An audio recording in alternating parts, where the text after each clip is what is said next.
Alrighty guys, 1 second here as we get into our fry sets. Good evening guys, good.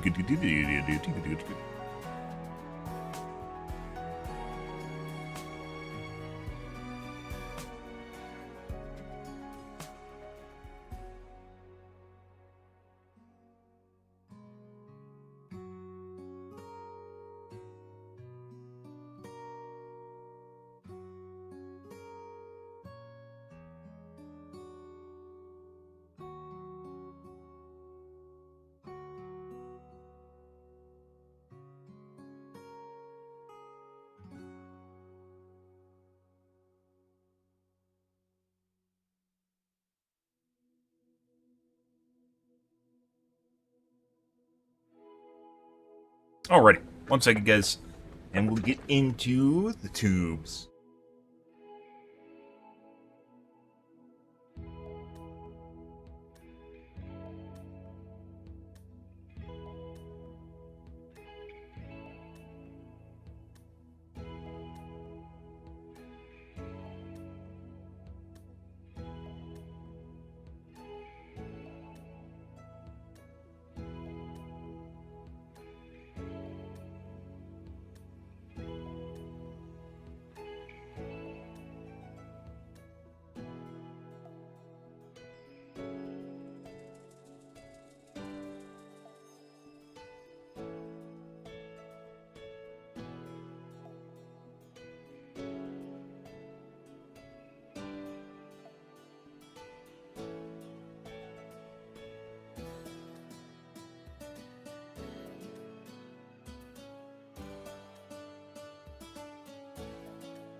Okay.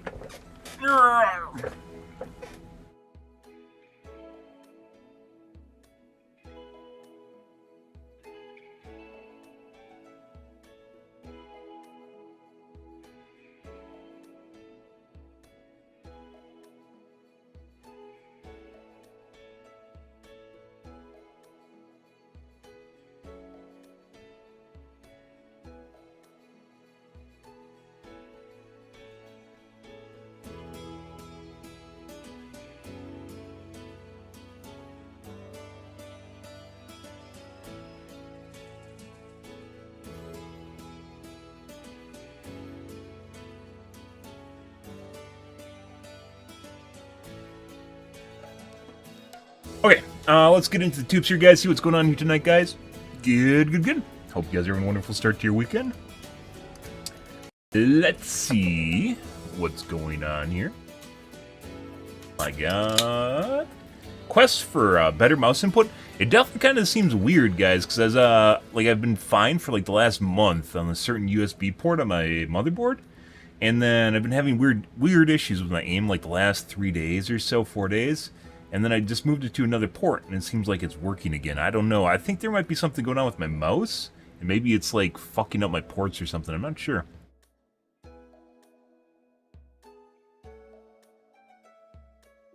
Power delivery for some devices can be kind of erratic. Receiver still doesn't want to turn on. I think it's the humidity.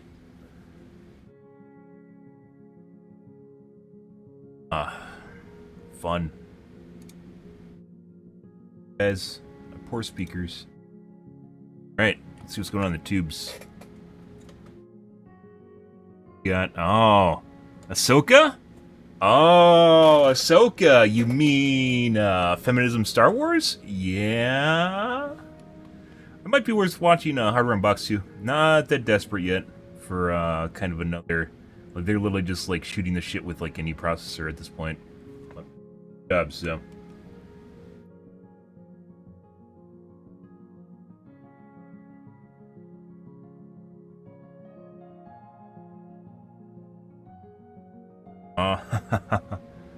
Ooh, there's also Neo. Neo's pretty good. One was, I believe, this was demolished. I think that was a city at one point. It's like 100,000 people and like 8 square blocks or something absurd. That's a pretty good one. Let's take a look at a Critical Drinker. Ahsoka is a triumphant return to form for Star Wars. In fact, it's the best Star Wars I've seen since Empire. Dave Filoni has well and truly saved the franchise with this show, and I can't wait to see what he does next. Those are the kinds of things I'd be saying if I was one of the room temperature IQ consumers on Twitter that have become so conditioned to the absolute mindless sludge being pumped onto Disney Plus that anything even marginally better is hailed as cinematic ambrosia. But the reality is that after 2 unnecessarily protracted episodes, I can say with a fair degree of confidence that Ahsoka isn't gonna save Star Wars, Dave Filoni isn't a genius, and this show isn't a triumphant return to form. The truth is that for the most part, it's just another mediocre I'm probably going to watch it. I haven't binged it yet, guys. There's only 1 episode out, I believe, so I'm going to wait on it. I'm probably going to binge it. I watched Obi-Wan. I watched Mandalorian. Go to shit. I'll watch it because I like sci-fi and Star Wars. I'm not afraid of Star Wars. I like Star Wars. Most Star Wars is kind of mediocre. Andor is fantastic. But I will watch it, and it probably will be shit. I watched Wheel of Time. It was really bad. And I love Wheel of Time. It was horrifying, but, Disney Star Wars I was show, obligated only to watch dressed it. up in slightly better clothes. The plot is another tedious series of fetch quests about the hunt for another MacGuffin that'll unlock another map, that'll point the way to another missing legacy character in exile. It's like Mandalorian. Wow. At least Mandalorian, when he had Grogu kind of turned into something, then they're like, hey, let's make the show about Bo. It's not about Mandalorian, it's about all Mandalorians. It's not about Mando. It's about all Mandalorians. Oh, by the way, the Mandalorian's name is Din, if you didn't know that. Because I didn't know that. I don't think they even said his name for maybe once for the first 2 seasons. They called him Mando. And then they had to rename him because, as it turned out, they made the show about all Mandalorians, so... Another doomsday weapon's being constructed by another bunch of Imperial wannabes, and it features another flat, uninteresting protagonist with all the personality and charisma of an unbuttered ham sandwich. And it's all held together by a heady combination of convenience, contrivance, and the sheer willpower of the writers. Even worse, it pretty much demands that you watch not 1 but 2 animated Star Wars shows just to understand what the fuck is even happening. Because damn man, it certainly doesn't waste any time filling in the blanks for you, not when there's far more important things to do, like, walking, and looking, and more walking. And straight away, you know this isn't going to be a show that's big on logic. The first episode kicks off with a former Imperial loyalist named Morgan Elspeth. Oh, come on! Wait, what? That's her name? That sounds about as Star Warsy as Angus McDougall. It's shite being Scottish! Anyway, whatever.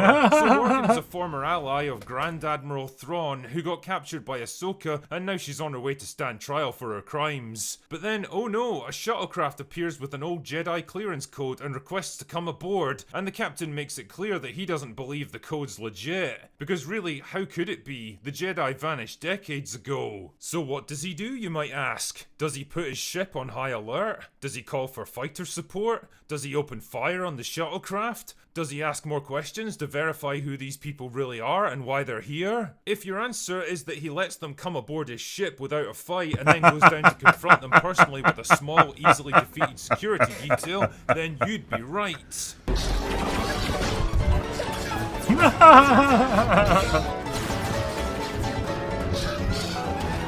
You know, I've seen plenty of characters make dumb decisions before, but it's rare to see them... I mean... What, this was just as good as, was it Darth Vader? And was it Obi-Wan? Yeah, it was an Obi-Wan. At the end, where Darth Vader has a choice between, he's at a fork in the road, guys, and he can either chase the rebels in their rebel ship, or he can go after Obi-Wan. He can go after Obi-Wan. You know what he does in his Star Destroyer? He goes, I could deploy some ships and go after both of them. Or, he could just go after Obi-Wan. So what does he do? He goes, and just takes he takes off-road, and saves the day. Obi-Wan saves the day when clearly he could just deploy some ships that are inside his Star Destroyer and then chase both of them, right? Especially because he only needs some ships to chase down Obi-Wan, including himself, and then send his ship after the rebels. Yeah, okay. I mean, yeah. Openly acknowledge how stupid they're being, while also pretending that they're actually smart and one step ahead of their opponents. Truly, a character is only as smart as the person writing them. Anyway, so they all get killed by Ray Stevenson. Obi-Wan is, Obi-Wan's also the one where they could just go around the gate. It's like literally a gate, and Obi-Wan's like, no, we have to have the confrontation with these, Imperial troops, and then he has a confrontation with the Imperial troops, and then he's defeated by like just a chick or something. I don't know what happened. It's like just a couple more showed up, and then all of a sudden he just goes down. It's so weird. It was like a little fence in the middle of nowhere. Tabled apprentice, and then they free Morgan, who turns out to be a witch. What the fuck did I just hear? Wait, what? There's witchcraft in Star Wars now? Yeah. Yeah, sure, okay, why not? And she's looking for a secret map that'll lead her to Thrawn's locations so she can bring him back and take control. So, Star Wars has always rode the line between magic and sci-fi. That's kind of its shtick, right? And its magic is basically the Force. So why isn't she just a Jedi? I mean, they have all different sorts of Jedis. Why isn't she just a type of Jedi or a type of Sith or something? Instead, she's a witch. What the... Does Star Wars have... Is this like some canon shit?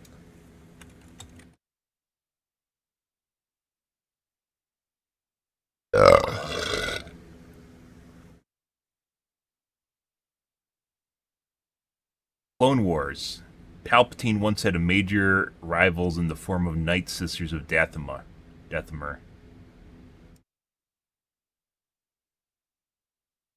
You have to watch Clone Wars, and apparently Clone Wars, which is the kind of shitty cartoon, you'd know that they have witches in it.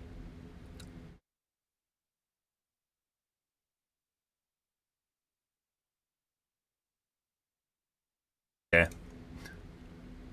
Thanks, Clone Wars. Control of the galaxy. Because there's always a fucking secret map and stuff like this. It's literally the only way we can move the plot like forwards. Rings of Power. Anyway, it turns out that Ahsoka is already way ahead of her. Just literally led around by plot devices and MacGuffins, and that's it. Just place to place to place, and that's it. Goes to some ancient temple thing and walks around extremely slowly until she figures out a Resident Evil style puzzle that reveals a generic... It's, The Last Crusader, guys. Indiana Jones.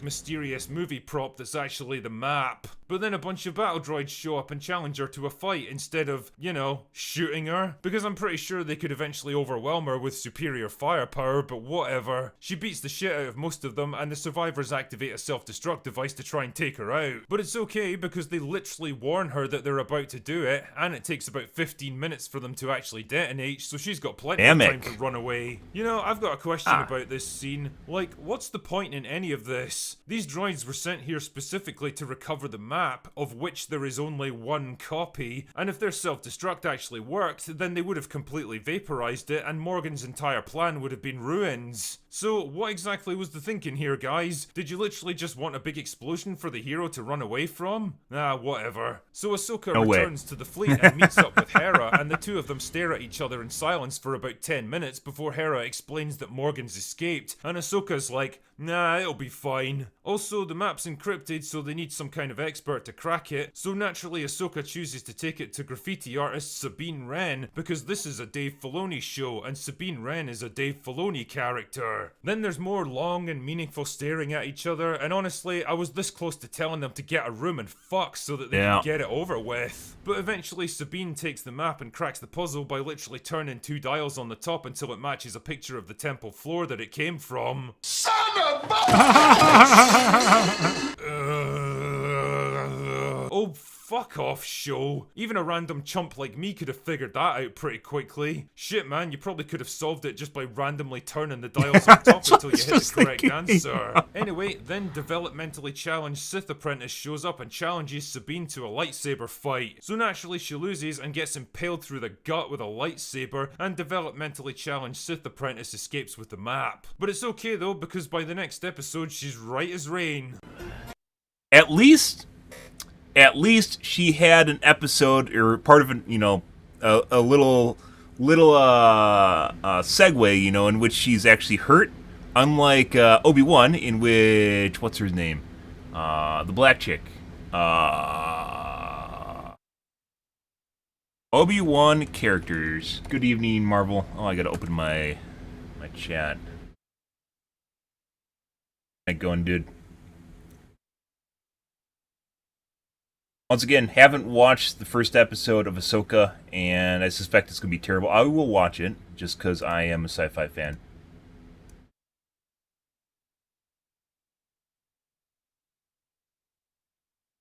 Pay you more money, Marvel.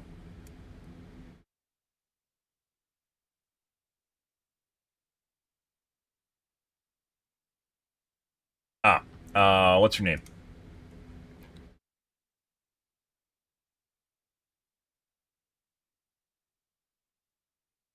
Oh, there's so many characters. Like, some of the cool characters in Obi-Wan are just chopped down right away. You don't even give a shit about her. Reva. Fucking Reva. Yeah, Reva just takes the saber to the gut. Reva just takes the saber to the gut, guys, and she walks that shit off so fast. Yeah, Vader, I think it's, yeah, Vader impales her, and she's like, yeah, no, I'm fine. The power of a sun and a sword, and she just walks that shit off. Bullshit! You know, Yeah. I'm old enough to remember when blades of superheated plasma energy actually caused serious and permanent damage to people.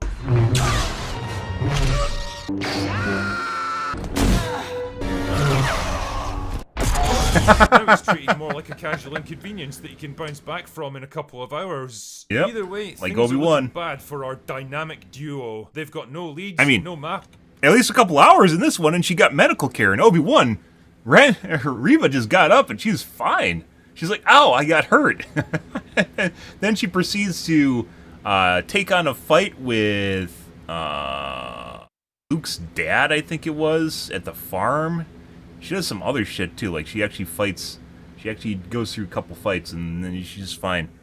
And don't worry about it, guys. No idea what to do next. So Ahsoka goes back to Sabine's home, even though she just came from there, because it's the only way that Dave can get the plot moving again. And wouldn't you know it, a single droid got left behind to try to kill her. Why is it still there when they already recovered the map and accomplished their mission, and Ahsoka's got no way of figuring out what they're gonna do next? Why doesn't it just self-destruct the moment she shows up for a guaranteed kill? Not a great plan. The point is that she quickly and easily beats it and slices its head off, and they're able to hack into its systems to discover where it was manufactured.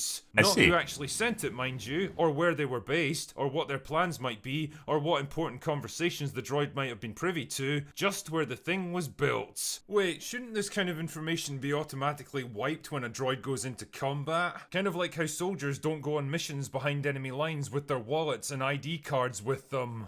And that magically brings them to a Republic shipyard just as the bad guys are in the middle of stealing a hyperdrive unit to power up their giant doomsday weapon. Wow, that was lucky. Lucky their search didn't bring them to some old factory that manufactured the droid like 10 years ago and has no idea what it's been used for since then. Lucky that they happened to show up in the crucial 5-minute window before the bad guys escaped with the hyperdrive. Lucky this absolute tool decided to announce his intentions before drawing a weapon on them. Writing is easy when everything's convenient, isn't it, Dave? And the episode ends with Morgan having the map and the hyperdrive, and Ahsoka and the others able to track her ship, and Sabine giving herself the world's shittiest haircut and deciding that she's ready to be a proper girl boss now. You know, assessing the relative merits of Ahsoka is a tricky one because I'm not really sure what I should be comparing it to. On the one hand, it's way better than plague rat infested bilgewater like Boba Fett, Obi-Wan Kenobi, or The Mandalorian Season 3, but it's nowhere near the mature and detailed storytelling of Andor. What it really is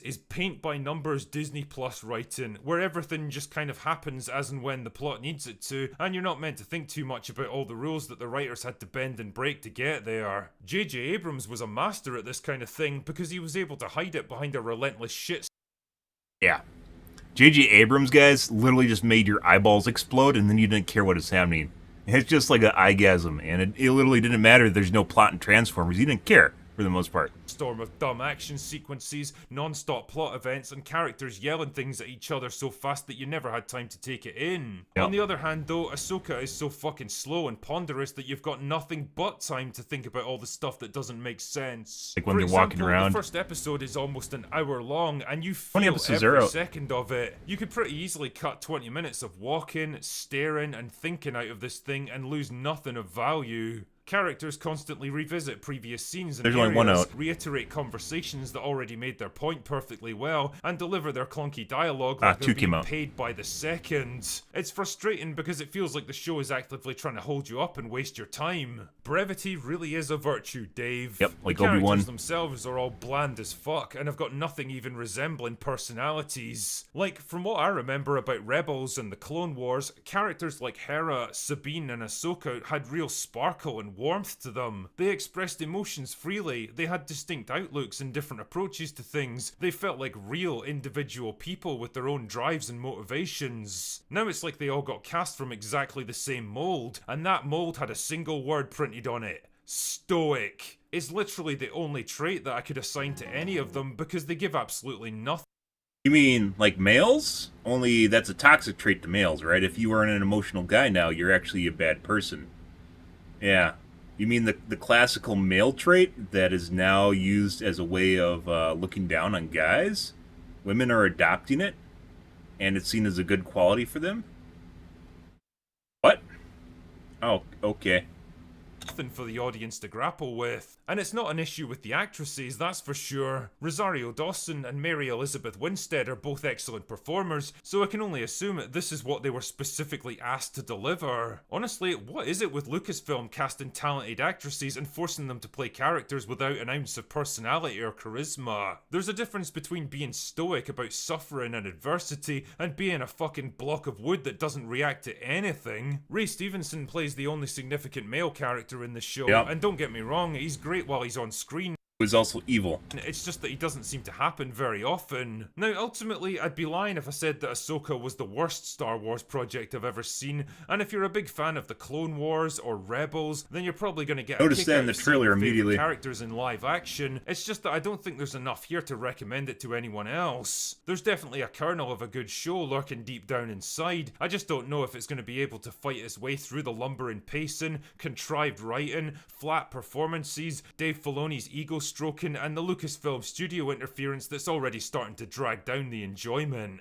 I'll stick with it for now, I guess, but considering how most Star Wars shows tend to drop off sharply after the first couple of episodes, I don't exactly have high hopes for Ahsoka. Well, usually it's the first season. Anyway, it's not even a couple that's all episodes. I've got for It's the first today. season. Usually they... Go away I had now. actually had a... What did I call it? I had a term for it. Basically, where shows will basically blow their entire storyline and plotline in the first season because they don't think they're going to get renewed, and then they have nothing for the second season when they're supposed to get renewed.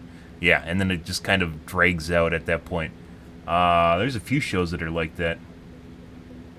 How really forgettable.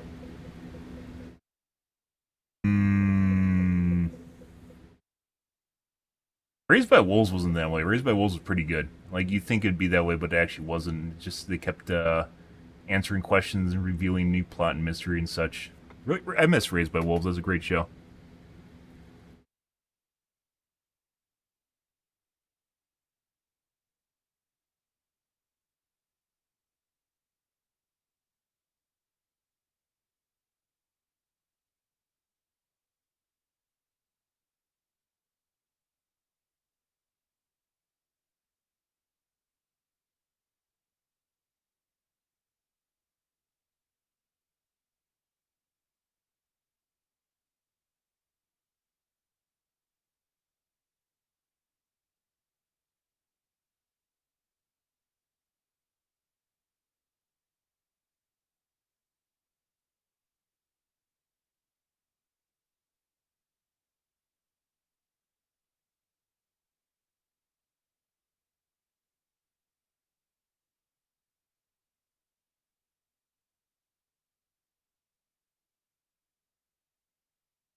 ability to destroy a planet is insignificant compared to the power of Disney's ability to ruin literally everything they look at. I don't know if it's ruining. I feel there's definitely... I'm not big on the whole... left and right have their own narratives, but it definitely seems like Disney has their own fucking agenda right now. The stuff that they're doing, they're literally tearing apart their old IP. It's pretty incredible. One of the biggest companies in the U.S. is tearing down their IP to set a direction. That's kind of ridiculous. Like, who would do that? If you're on a board at a company that's designed to make money, why would you ever do that? Why would you ever put up with that? Like, Disney's not private as far as I know. Is Disney private? Is Disney a private company? Public, so they have to answer to a board. How would a board ever put up with this?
How Drinker points out lightsabers are used to be.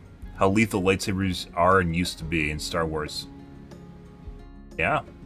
Yeah, I mean, I pointed that out before, too. I pointed that out in, a lot in, Obi-Wan. Because Reva got stabbed in the gut by a fucking son, and she was fine. Fine. She just walked that off. No healing sequence, nothing.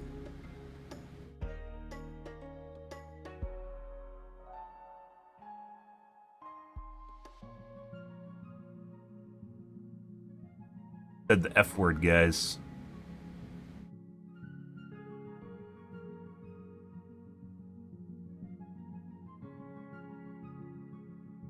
I have not yet watched Ahsoka. I will say that there's witchcraft in Clone Wars by the Night Sisters. I was caught off guard by it at first, but it works well in the show. I disagree. I think you could put that all under technology and not have any sort of witchcraft in the first place. Technology and Jedi powers. Why would you even call it witchcraft? That basically lends itself to reality in a poor way. Bad way. In the cartoons, Ahsoka actually had personality. Yeah, I think she did in... Was she in the game? Jedi game. Star Wars games. No. Level of writing, we need the writer's strike to last forever. I literally fucking said this and get no upvotes. I've said this a couple different times. And never got nearly as many upvotes. Me too. Yeah, I didn't think that up. Me? I've been seeing that for maybe the past month on social media.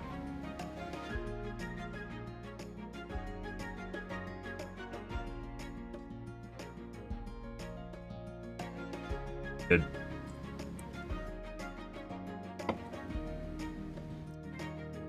Know your fans, know your demographic.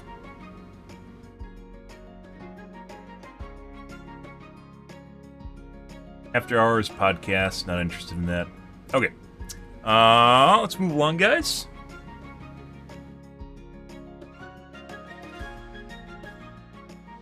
I'll save that, I think, for another day. Let's take a look at the Reddits here, guys. We're just going to get into... Watch here in a second. Broadcast in 4K.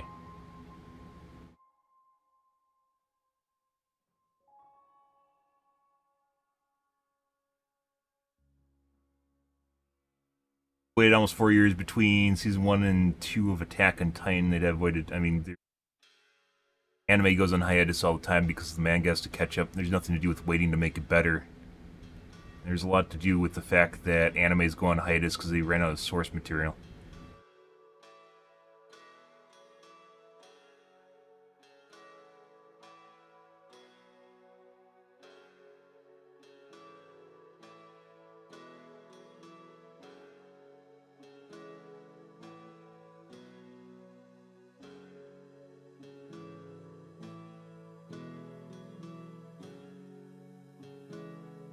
I don't understand the reply system on YouTube. It looks like they're replying to me, but they aren't. They're replying to the comment that I commented on.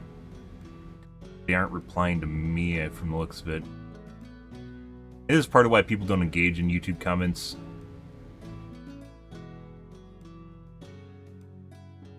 Yeah, like this is... What does this have to do with me? It wasn't at me. Move along, on to the tubes. Excuse me, the dits, guys. Good evening, pig. Yeah, I saw that, Slane. Not really interested in watching that. Starship will be interested in looking at. Oh! Oh, LK99 might not be dead. Oh, before I forget. LK99. Tom's Hardware. There's actually new information on LK99. And it might actually not... It might not actually be over. Even though most people thought LK99, the possible superconductor, was not a hoax, but just it didn't pan out. Let's see. Let's get Charles to read to us, guys.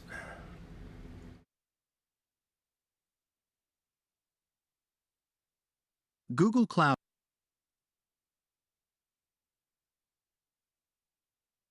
So if you guys didn't know, LK99 was semi-disproven to actually be a superconductor and actually might be a insulator. Superconductors are very, very important. It's like one of the biggest step forwards because it allows transmission of electricity without basically any losses. A room temperature superconductor, huge deal. Huge deal. It's up there with fusion, and it's up there with like some sort of propulsion that would be formed from energy itself, which we don't have. Earlier this month, the science community was abuzz with news of a possible breakthrough, a substance called LK99 New channel? that's I've alleged existed to for a be long time. room temperature Who are you? superconductor. Discovered by Lee Suk-bae and Kim Ji-hoon from Korea University, the material would be a game changer for everything from power delivery to supercomputers, if it works as advertised. However, after a number of scientists tried and failed to reproduce Lee and Kim's findings, the world seems to have moved on. But the field of superconductors is a fast-changing one. Newly published, preprint theoretical research generally continues to support LK99 as having the properties required to become a superconductor, and now, internet sleuths have discovered a Korean language update on the original LK99 patent. This document presents further details, and also Sounds new more like a questions robot than usual. regarding the synthesis process, even as the original Korean authors reaffirm the significance and veracity of their discovery. Unfortunately, what we're still left with is an incomplete picture of LK99, one that will seemingly require much more effort in understanding than some would lead us to believe. But I literally the just paper said what does this have is. what's required, a graph plotting LK99's resistivity. Crucially, the graph says it does drop to 0. Yeah, so people couldn't just prove this because they said it, even if what's it called, diamagnetism? So even if it exhibits diamagnetism, the resistance wouldn't drop to 0, which is what it needs to be a room temperature superconductor. So in their new plot, they're showing that it does do this, which is basically what people were unable to replicate in the first place. Let's start with the updated patent itself, which describes two techniques to synthesize the relevant, superconducting bits in LK99. One of those techniques is one we know already. Solid-state synthesis is the process we followed across the internet, and the one being used by most scientists attempting to replicate the original paper's really bad recipe. It involves reacting the different compounds within LK99 in order to obtain a crystal-like final compound of copper-doped lead apatite, mixing lanocyte and copper phosphide, themselves compounds made from reacting lead oxide with lead sulfide and reacting copper with phosphorus, respectively. There were already a number of problems with the actual recipe. But the updated patent throws yet another wrench in the equation by suddenly including C, the silicon we know and love, within the mixture. It's also unclear how silicon got there and how relevant it is for the superconduction itself, if it's relevant for that at all, which currently doesn't seem like it is. There does seem to be a pattern in which the original Korean team led by Lee Suk-bae isn't able to provide good documentation. In fairness, it's also possible that crucial details are simply lost within the bowels of machine translation, or to the speed at which they've seemingly put everything together. So the person writing this article, the Tom's Hardware guy writing this article, is asserting that maybe they just move things too fast because obviously they have to when they make a big discovery. They move things too fast and they didn't document everything properly. I'm going to go with the assertion that maybe they didn't give crucial elements so they had time to patent it and possibly, get a lead on everyone else. Whether or not that's true or not, that's just conjecture, just saying. But it's, if I had a room temperature superconductor, which is a huge deal, I'd probably be looking for ways to monetize that or use that to my advantage within a certain amount. Scientists possibly generally don't do that, with graphene and carbon fiber, but, the author of, not the paper, but of Tom's Hardware article, is just like, oh, maybe they just didn't have enough time. At the same time, the authors admit that yes, the resulting lead apatite compound is typically an insulator, which prevents electrical current from coursing through it, the exact opposite of what we're trying to achieve here. But they also reiterate that copper doping, which leads to lead atoms being replaced with copper atoms within LK99, is key to unlock the claimed superconductivity capability. Oxygen atoms are also important, it seems. We already covered this possibility in more detail here, as well as the issue with yield, the proportion of superconducting material produced through the synthesis process. According to the updated patent, Lee's team saw samples with a ratio of 48.9% superconductive lead apatite, 40% of non-superconductive lead compounds, and copper compounds, 11.1%. This coexistence between superconductive and non-superconductive compounds may be the reason why certain LK99 internet videos, if legitimate LK99, showcased a phenomenon dubbed flux pinning, where external magnetic fields are able to penetrate the superconductor compound through the parts of it that aren't superconductive, everything that isn't lead apatite, pinning it in place.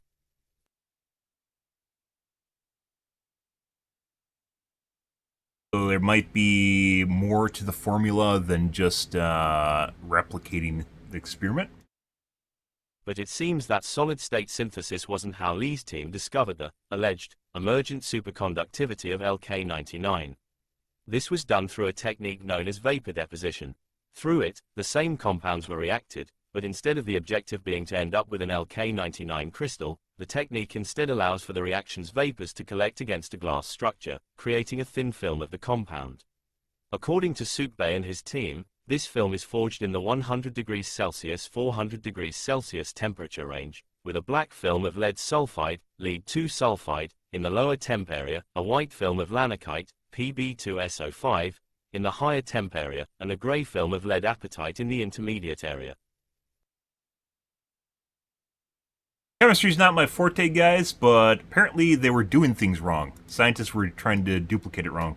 It's from this gray lead apatite, micron-thick film that the authors insist room temperature, ambient pressure superconductivity emerges. The authors also preemptively state that impurities of iron, Fe, and other elements also emerge from the synthesis process, and that these impurities are well-known sources of ferromagnetism and diamagnetism, some of the features other studies have already encountered and replicated. But it may have been premature to consider those results as proof that LK99 is a dud. According to the authors, these magnetic features make it more difficult to see the actual Meissner effect in action, with less cautious onlookers assuming that LK99's levitation capabilities ended at those types of magnetism.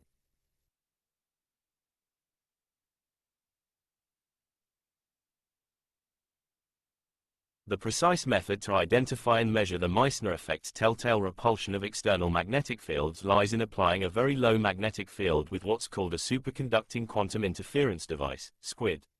If done while heating and cooling LK99, the SQUID will then be able to detect the Meissner effect as it emerges within LK99's superconducting state, within two of its three critical temperature phase transitions.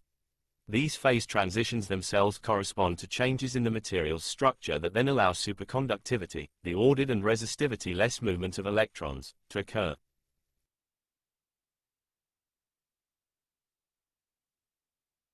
Which brings us to the latest paper from Vasilov et al. At Sofia University, which also suggests that LK99 could have the required properties to become a superconductor. Do note that once again, there's no mention of room temperature or ambient pressure.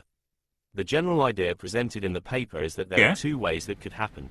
By removing certain oxygen atoms from their places, potential highways for superconductivity appear, with space that was previously occupied by atomic nuclei now being open for electron pairs, the so-called Cooper pairs, to skirt around. Another proposal from the paper is that this same effect can be achieved through the Cu doping we've talked about. Okay. Following this LK99 saga, there's also been a few articles posted to arXiv that don't necessarily deal with LK99 itself, but with certain systematic errors and incomplete knowledge on magnetism surrounding superconductor research and the theory applied to reach, supposedly correct, results. The authors say that they have run LK99 through a scanning electron microscope in all of its phases as they occur in both production outputs, the film from vapor deposition and the compound from solid-state synthesis. According to them, it's easier to measure and replicate LK99 superconductivity results in the film-like material. With the author's description of how to detect the Meissner effect now published, additional researchers may apply this new knowledge to their replication attempts. Whether or not that will result in any positive replications, and whether that will come sooner rather than later, remains to be seen. Interesting. So LK99 is not completely over yet. Pretty much everyone thought this was a dud, and it was over. It was just blew the whistle too fast, guys. But maybe not.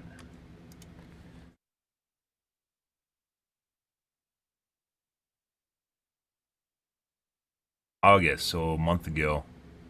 About a month ago. Yeah, people are still talking about basically it being over. This is new. Yeah, and then Reddit now. This is all new, and it only looks like Tom's Hardware is the first place I saw it. So.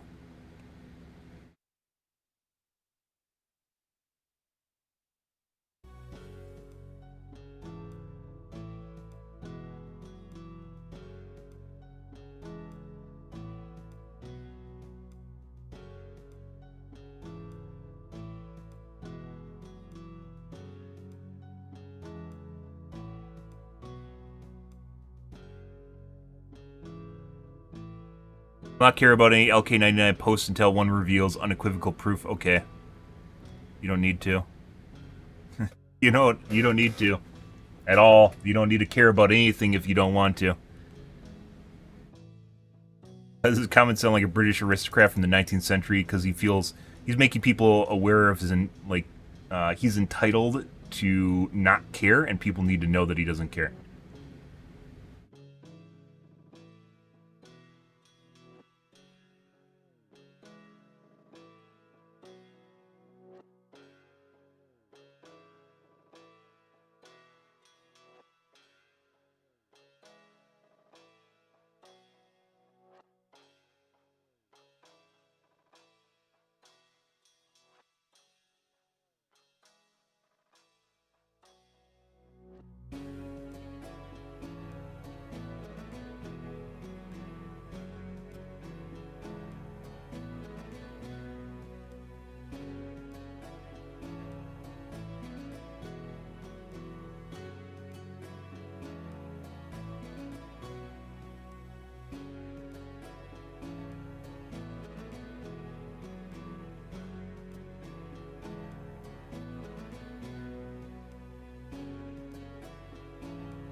Already 20 studies showing that it isn't. They aren't duplicating it perfectly, and that's what the Tom's Hardware article was about. The fact that there's two things in there that they weren't really looking at, which is the film. Apparently, they were looking at the crystals that are formed instead of the film that apparently forms on a glass module or something.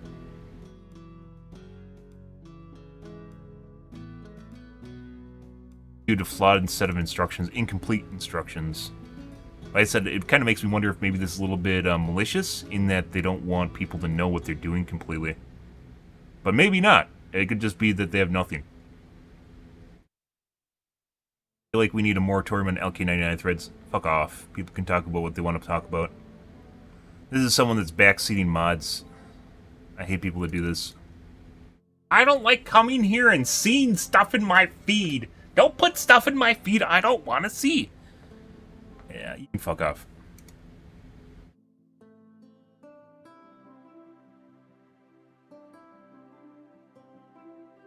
Buy LK99 coin now. I mean, there really isn't. I mean, obviously they get a lot of visibility from this, right? There's a lot of publicity here and visibility from LK99. But if they, like, it turns into just, like, you know, pops and fizzles, that's not going to look good for them, which is already what happened once, I think.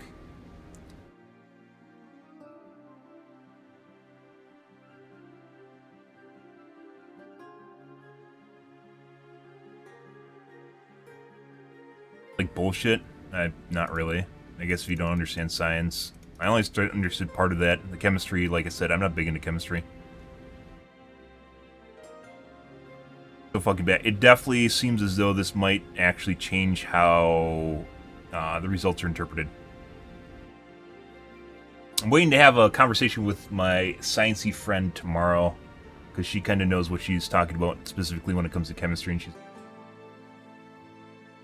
actually kind of looks an awful lot like LK99 might not be completely over, and they just didn't completely know how to replicate it. But it also might just be bullshit, so we'll have to wait and see. Very interesting. Anyways, I had to cover that with you guys because important. That's an important discovery. If you go, that's so boring, Ben Sam. I know. That's so boring. Why do you show us boring things? We want to look at your boring face instead. I know, guys. Don't worry about it. It's so boring.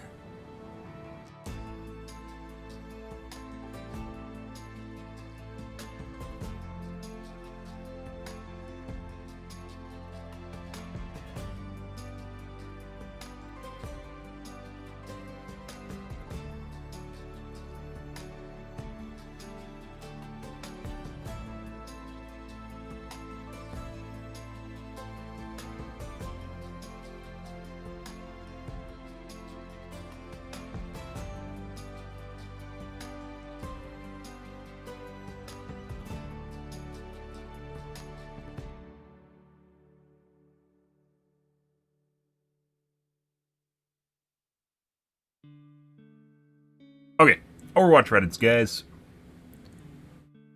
The skill level of a gold player.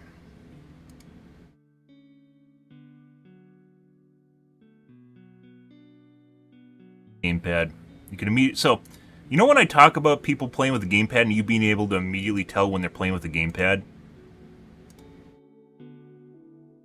Like, what you'll notice is there's left to right movement, there's linear movement. It goes like this. It goes like, if you can imagine a point in their screen, they go like this. They go from that point of the screen to somewhere else. Which is why I call it geometric shapes, because it's a straight line to somewhere else. They rarely do anything that resembles a spiral, because it takes a lot of effort to make a spiral on a gamepad. So you'll see a lot of left-right movement, up, down. Yeah. Was it intentional? No way. No way. You literally executed your Alari. It's fine. Pylon was still up. Uh-huh. That's actually pretty true. Well, this just happened. 5K? Probably a 5K.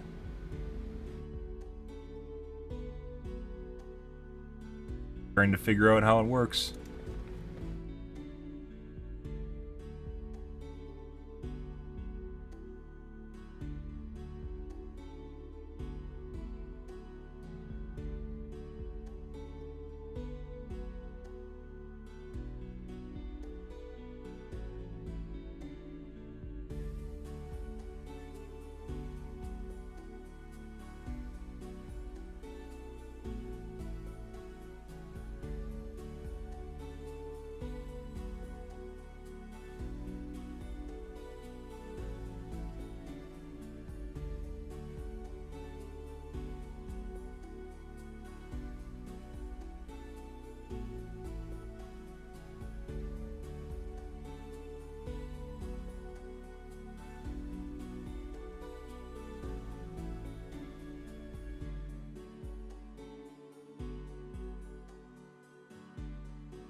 Done. M1.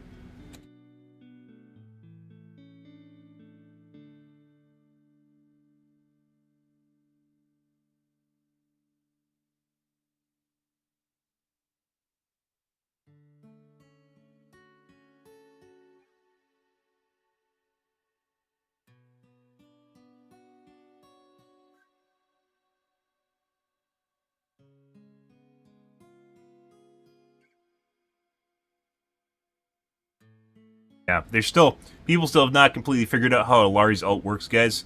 When the Sunstruck that happens from her ult, anyone can detonate it. And it's more difficult if Alari has to shoot it because she has a laser beam. It's more difficult even though she can. But someone like Zarya has an AoE, and that AoE damage can detonate all of this. So all these guys are marked, and all Zarya has to do is hit her with, where's the Dunker at? Someone tagged them. And then they just all fucking explode. It's Zarya. All they have to do is mouse one bubbles or even just touch them and then they'll explode. And it does a boatload of damage. I think it's 120 per explosion and it's an AoE. It's absurd. It's absolutely absurd. It can 100% cause team wipes. And it's just people don't understand how it works yet.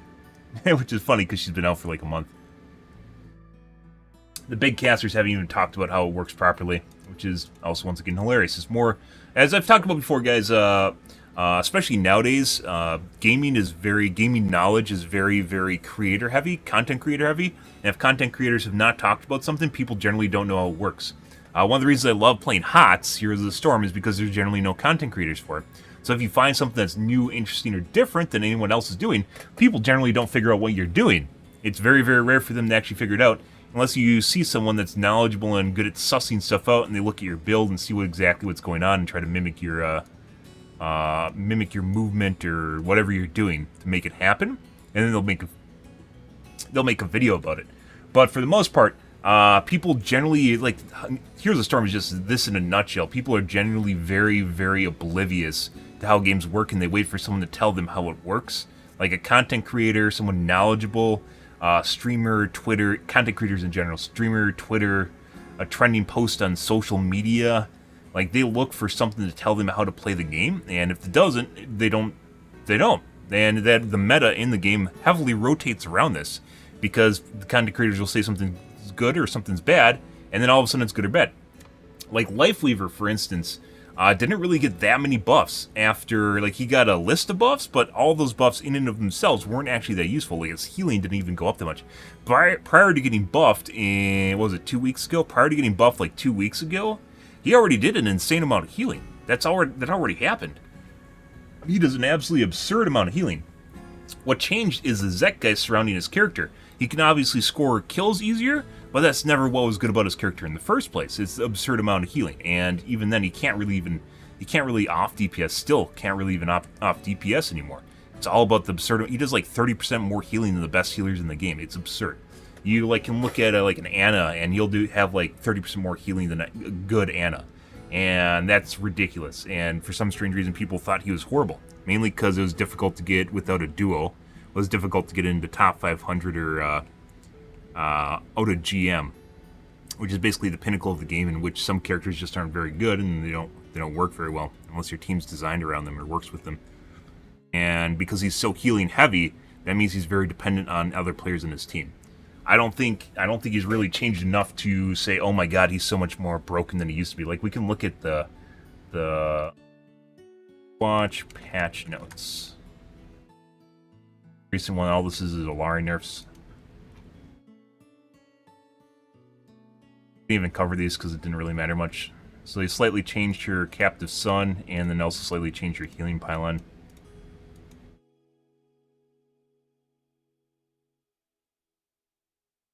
Uh, 25% nerf to her healing pylon healing. Actually, we can go here.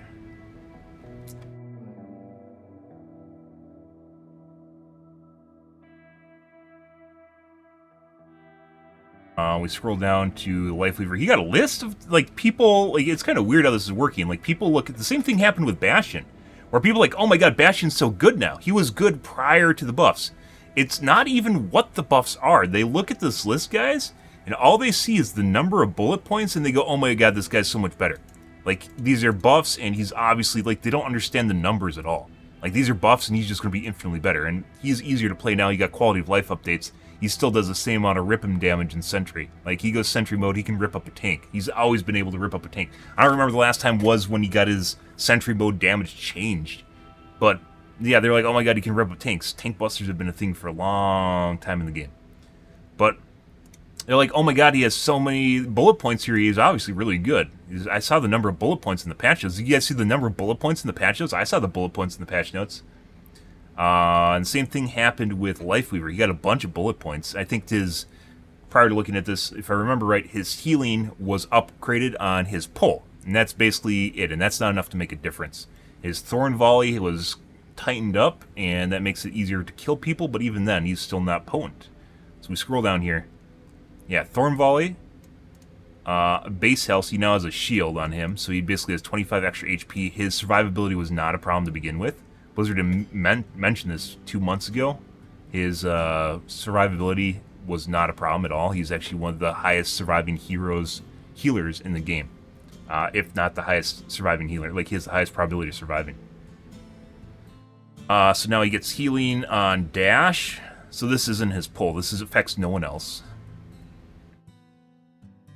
Life grip, mobility lockout, this is just a quality of life fix to stop people from running away. Tree of Life now has an overshield. Now, I guess his pull getting a buff was like 2 patches ago or something. I remember reading that. So the only thing that really has been buffed as far as his healing goes is Tree of Life has an overshield now, which is useful. I've used it. But yeah, like his overall healing has not increased. His survivability was already good to begin with. That only really puts in Thorn Volley being kind of a big change to him, which is ability to kill other heroes, and he does. If you look at his damage stats, he still doesn't do a lot of damage in game. Not very good. So maybe you can secure kills, but he honestly hasn't changed much. But people think he's super OP now because the number of bullet points has changed, right? Look at how many bullet points he has. That obviously means he's so much better because the bullet points have changed here. Yeah. Like, he's definitely better. He has more survivability, but he didn't have problems with survivability to begin with. So, you know. But everyone's like, oh my god, Lifeweaver's so amazing now, guys. Do you see how much healing Lifeweaver does? His healing amount hasn't changed. It's still the same. His tree still has the same amount of health, too. He's still blowing up his Pharah. I said people just knee-jerk and often follow around other people on social media and just parrot what they say because they don't think for themselves. Then it leads to a zeitgeist or a narrative or direction that everyone's following because they think that, you know, everyone's saying it. So, therefore, it's true. It's kind of weird how video games have went this way. The longer video games are out, the more it seems like people are adherent to Twitter consensus, I guess you could call it, which is what I've called it. Twitter consensus, which is people that just adhere to whatever's upvoted and has likes, positivity. Not even positivity, just people discussing it. Impressions and likes.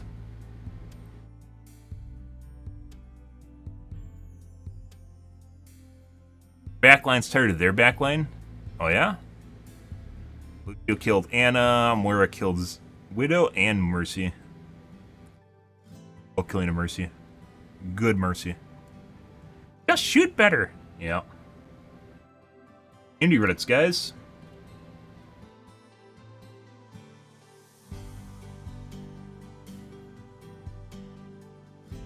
You just shoot better, guys. Forehead. Alrighty.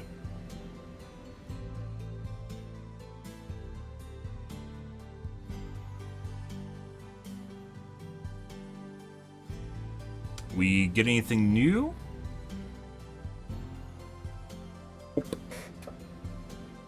NVIDIA Reddits and Intel Reddits aren't worth covering, mainly because they're very, very dry.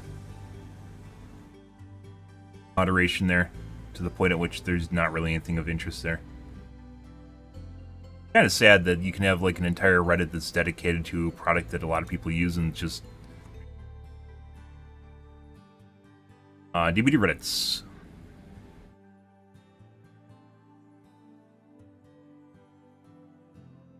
Your call Brian looks like Unreal peeking through her hair. I thought that's what it was.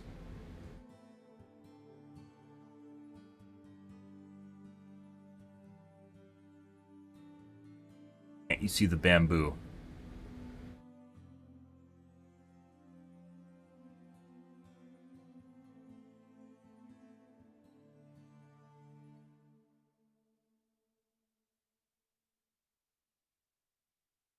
I think it would make sense, but instead they made it bamboo in the rain. This must be a meme on someone's channel.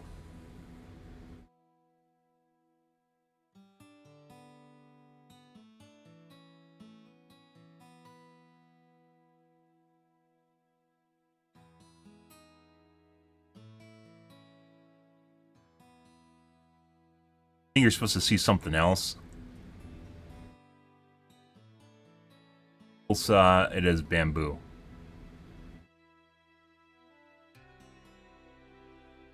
How could you see, like, you literally have, like, eyeball here. How can you see this as anything other than her looking through her hair?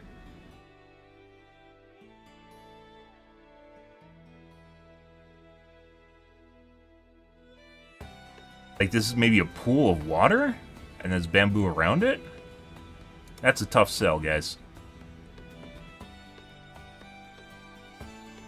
Done to play a game Dead by Daylight, not to be part of your We Bully the Killer, Make Them Rage Quit Killer clip montage.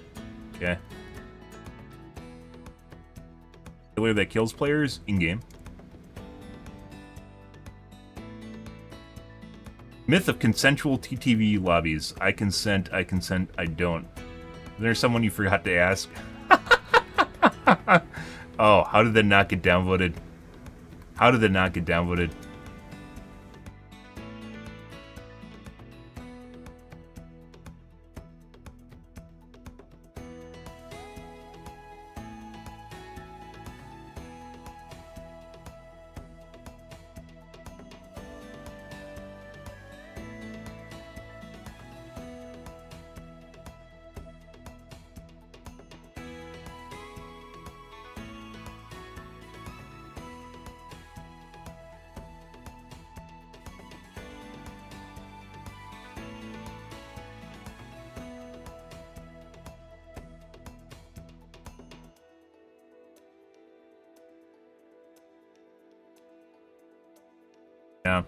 Yeah, there was a time at which stream snipers could literally queue into your lobby. Like, they could just join your lobby. They didn't need to try and stream snipe you. They literally could get into your lobby. They can make it a private lobby and get into it. Yeah. That's crazy. And it was in the game for years. And they fixed it basically when I quit last year.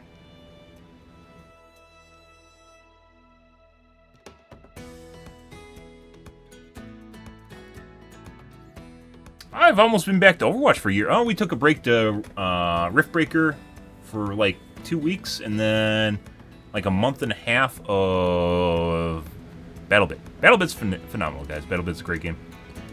Highly recommend. Okay. Highly recommend.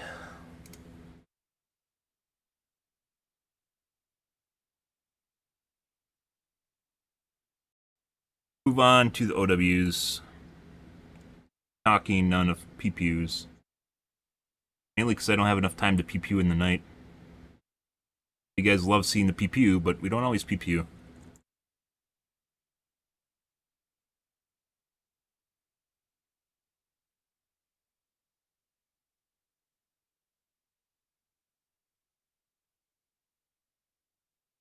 I have to take a piss.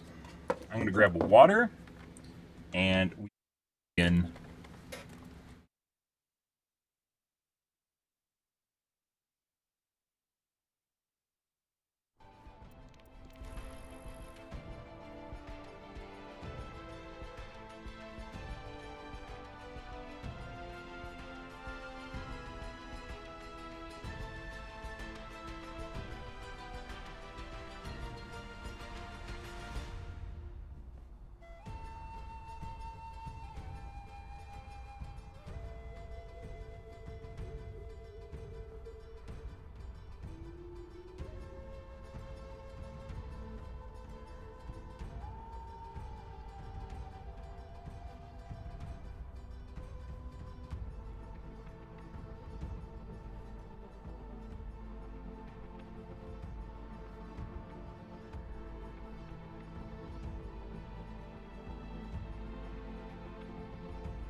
Righty, guys.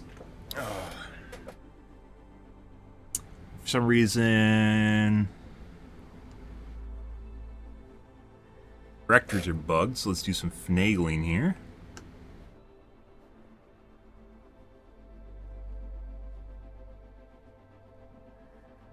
Yeah.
Kind of weird. It's like the YouTube directory system doesn't always work properly at all.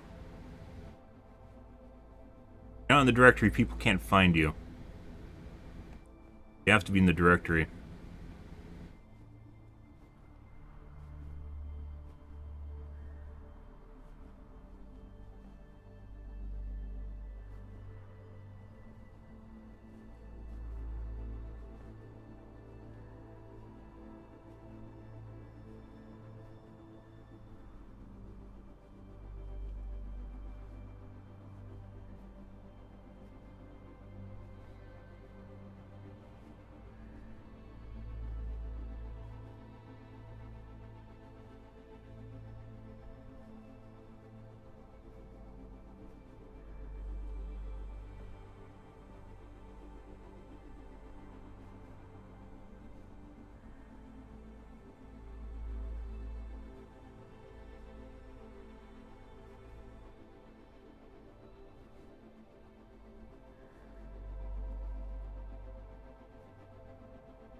How do you change?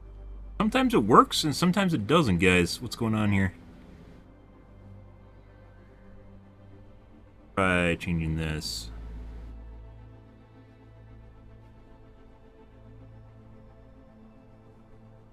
Second here.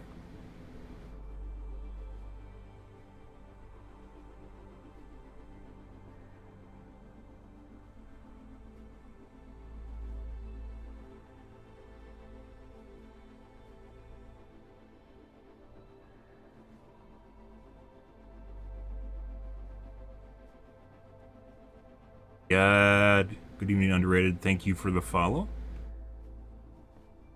Get it?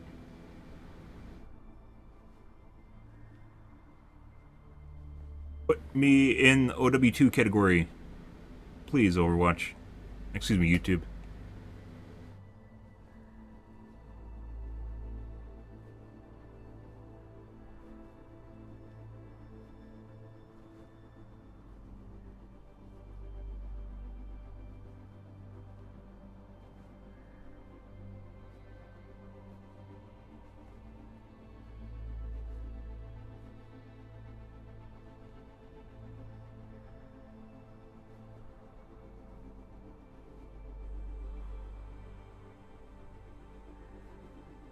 Okay. Let's give this a go, guys, and then I'm gonna try. We'll play one game here and get some cheaters, and then see if I can fix the directory again. I don't know what does it. Sometimes you're in the category and sometimes you aren't, and doesn't really. Yeah, it's another reason you can't depend on YouTube. Know how to play Overwatch. It's free to play. You can flail around in it and die horribly.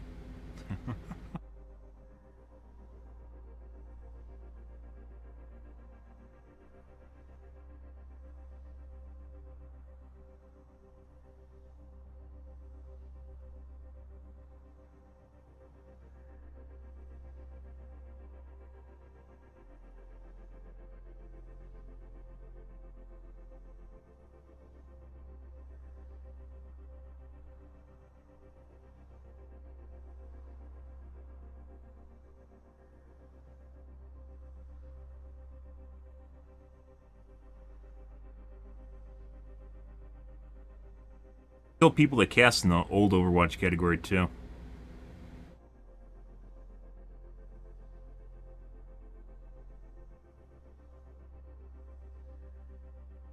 Like COD? No, it's nothing like COD. It's like a MOBA that's a first-person shooter.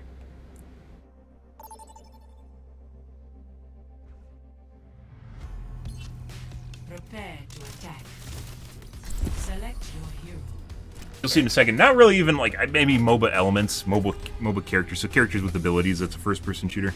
There you go.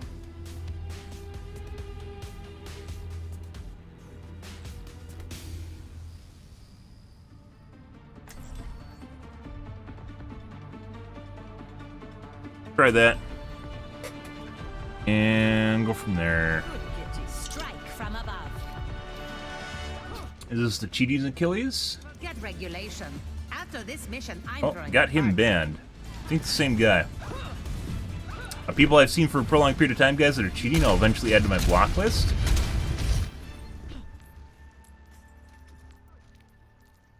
How when they get banned because they're unblocked. Which means that Humans are a blight and a weakness. They must not hinder us. yeah?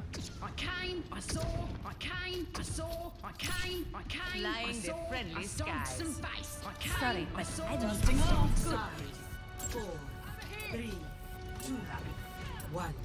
Attack commencing. No, not for, like Fortnite.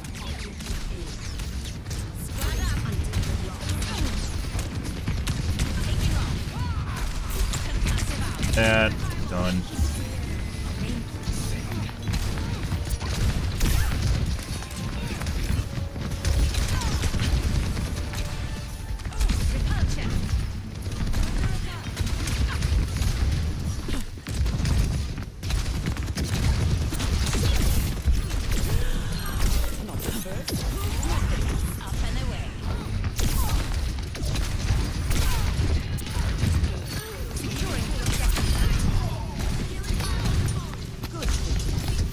Reflecting from behind him.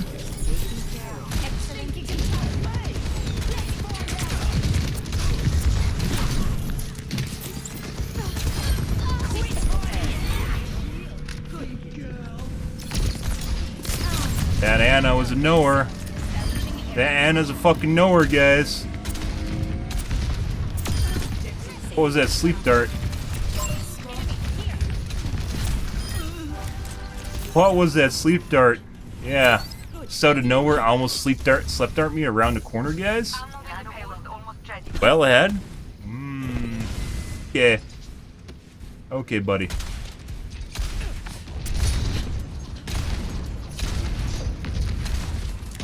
So earlier when I was shooting behind the Genji, like it shouldn't have deflected. Like he can't deflect above him, so it might have been like desync.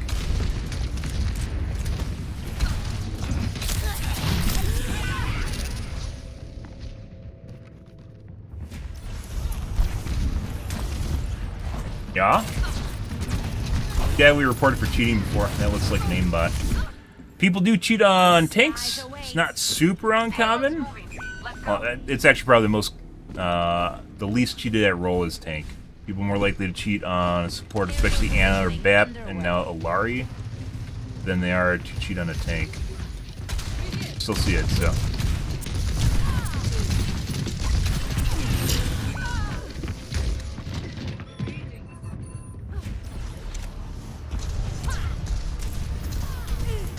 Completely oblivious and hard locked your body.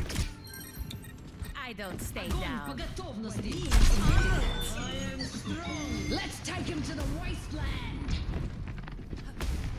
Up and away. Genji.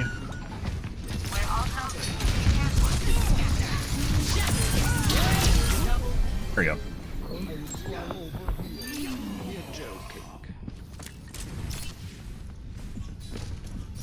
Now they're dead.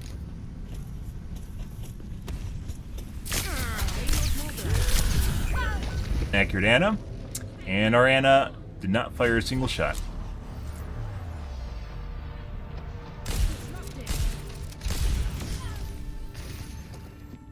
My ultimate is All charged. systems nominal. Later, dude. On the move.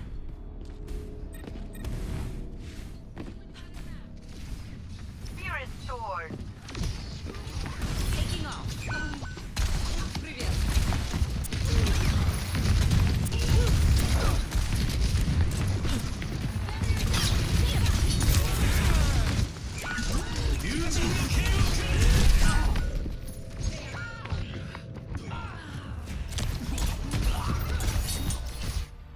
Select group. Echo here. Returning to battle. And then group. Taking to the air.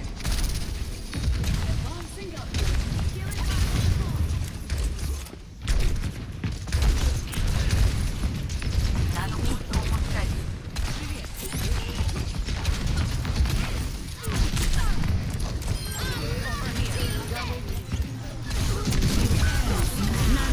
Administered. Concussive out.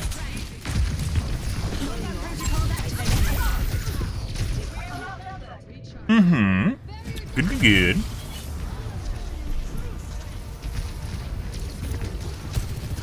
That's one.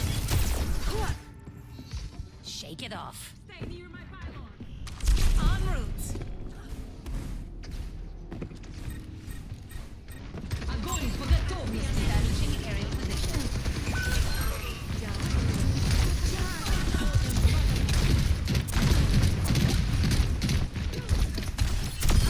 Terminated. I see an enemy.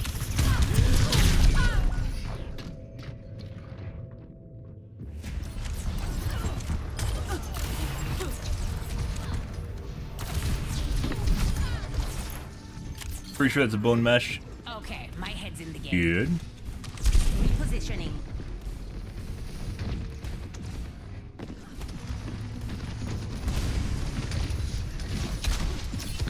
Duplicating zone. Fire at will. Justice. And we can do this. It's not a problem. Good. That is Genji.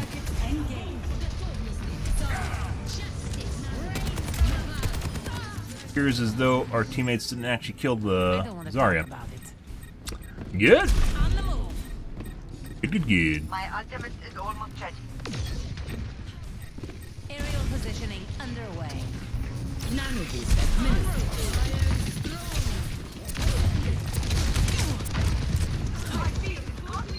I am ungrateful.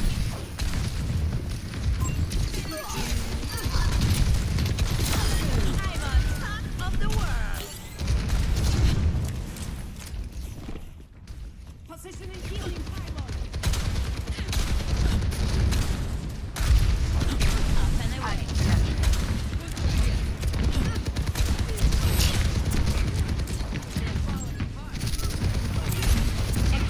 Enemy over here.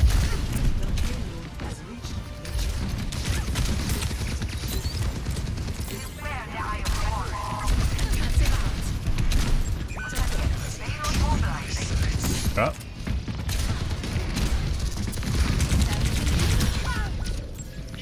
Thought he's coming through the right, guys. Good. And our teammates ran away.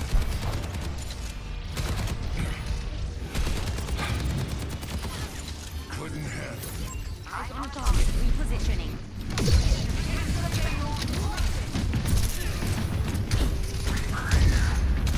The payload has been secured. Repulsion.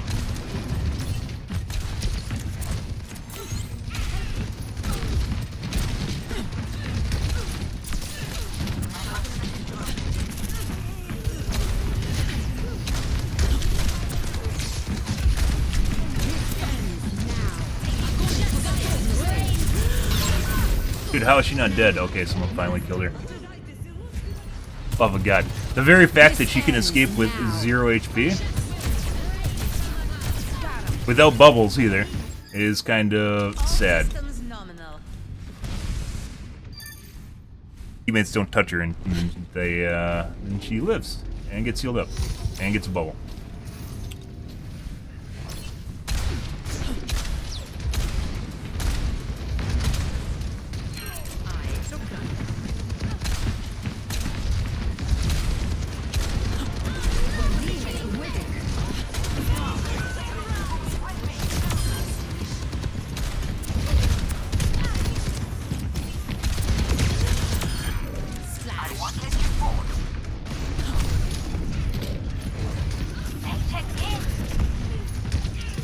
You gonna heal me? No? Okay. Alright, Anna. I saw her looking at me too.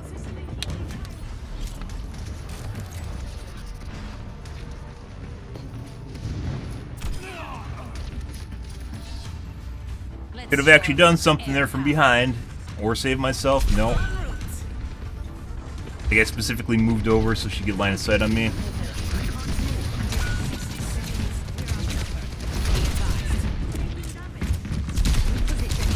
Guy is incredibly accurate as well.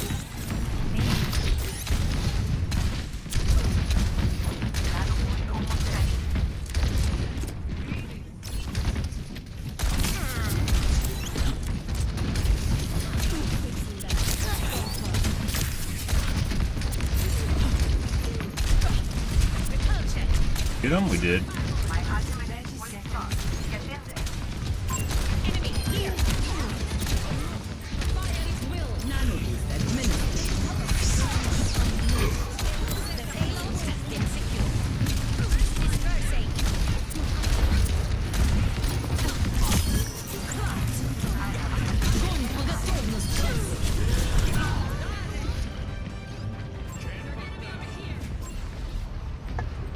And then the guy around the corner.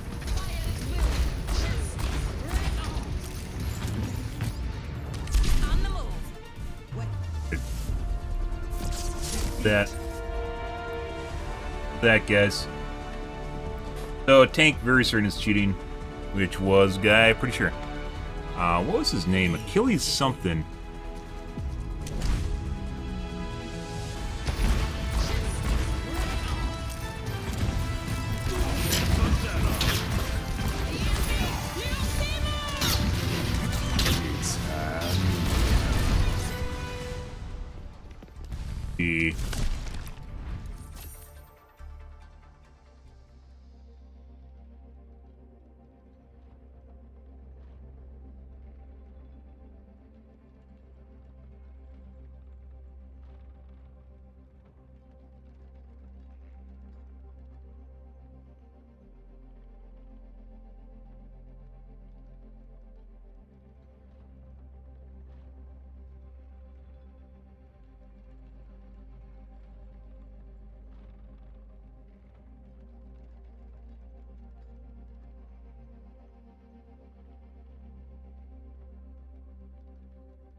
You're not. A guy called Apollo. Also have one called Artemis. They love their Greek names. So not an Achilles.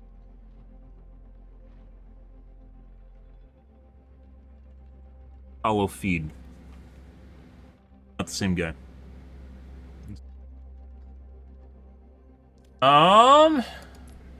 Sometimes guys, cheaters are weird in that they want recognition, so they will, if they get banned, they'll just make or buy a new account and then name change it so that they have history. So people will think it's the same person when it's...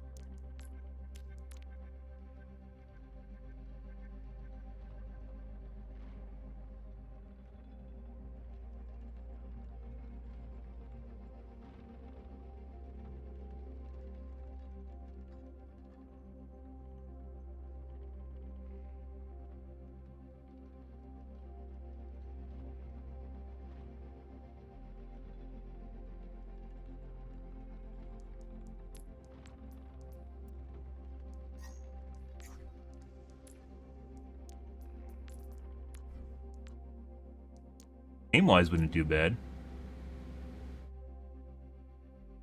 Yeah, this is the Genji.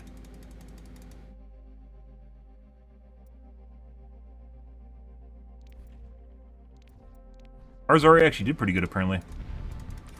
Also, I think most people are done with the whole level up screen. Yeah.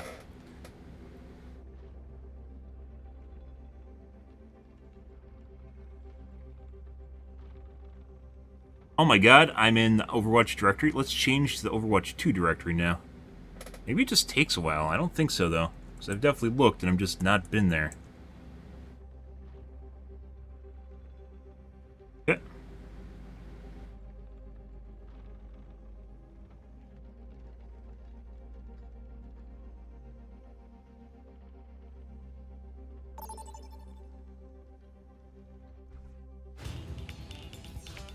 Prepare to attack. Ready. Select your hero.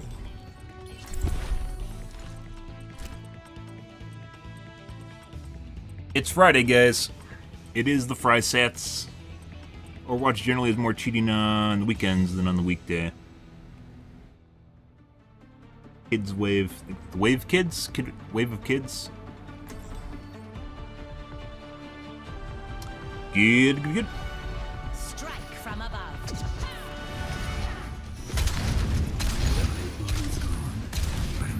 Hello.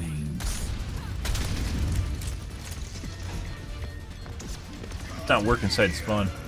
That's interesting.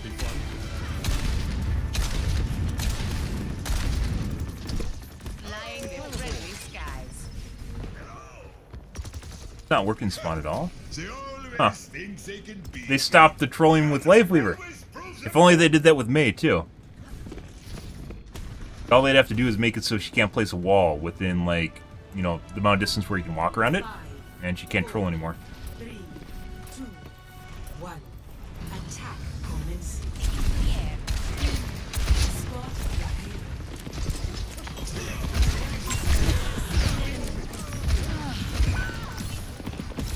Guess I'll be healed by this pylon instead. I knew I would help. Okay.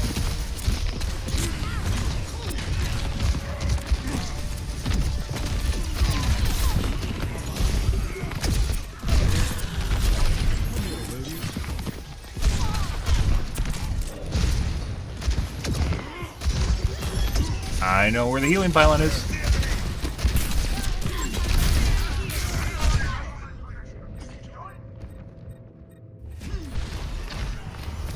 Have a very accurate Ash. Good. I don't know where my crosshair went.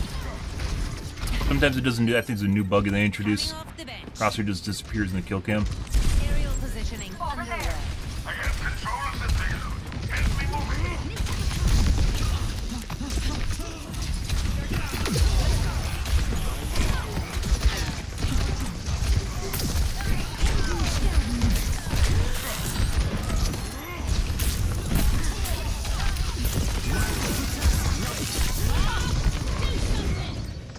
Get a headshot from somewhere.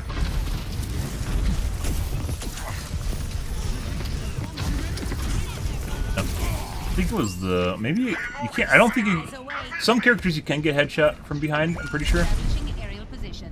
I don't think it was the Lari though. I think it was the Ash once again.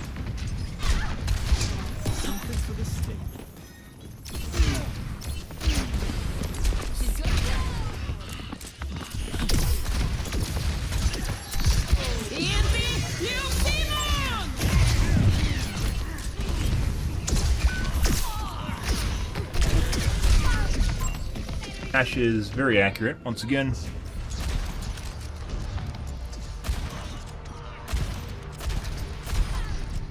Not having a crosshair really hurts. I don't know what's doing that.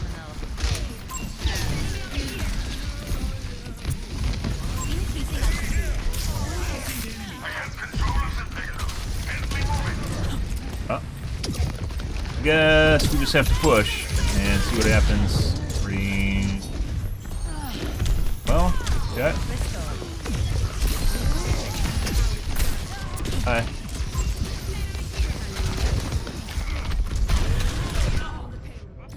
Good. And 2-tap.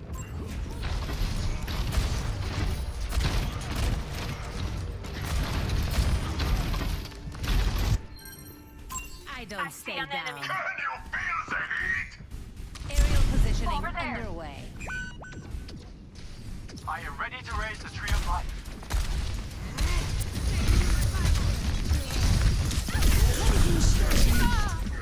Had to try. That wasn't the Genji that killed me.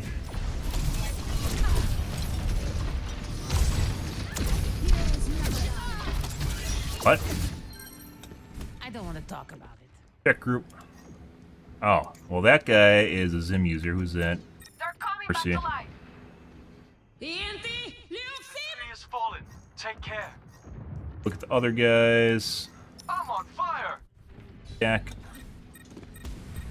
Color, red, and color.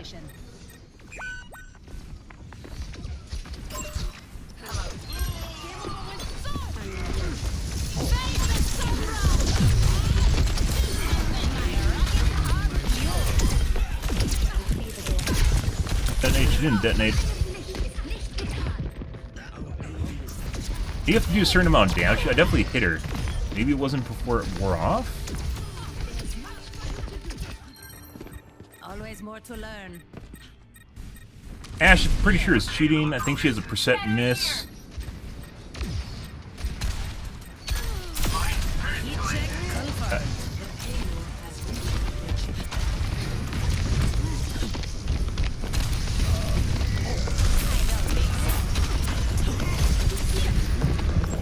Got her to pop that. Good.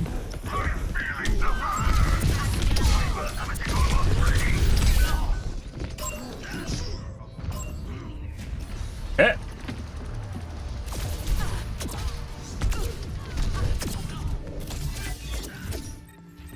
Good comms. Good comms, guys. Good comms. Great comms. Take a lead, the Lari. I was about to die. You think she had a tag on me?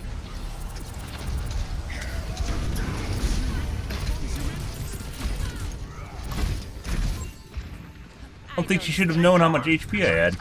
No one pointed me out. I'm on fire. You can't see tags unless you're healing someone that does damage to someone else, or which you didn't. Or Aerial positioning underway.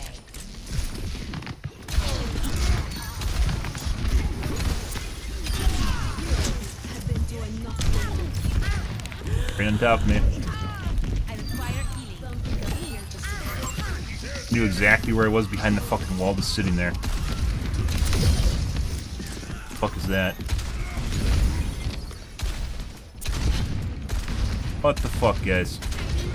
Team United win? How's your day going? How's your weekend going?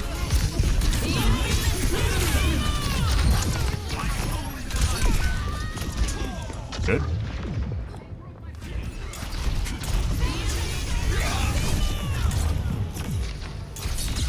Auto deflect? Maybe. Could just be good timing though. Skies await. I am on fire. Come face me.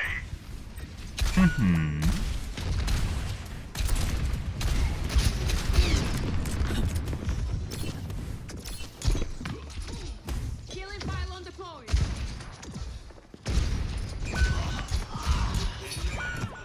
Exactly why I didn't go over there.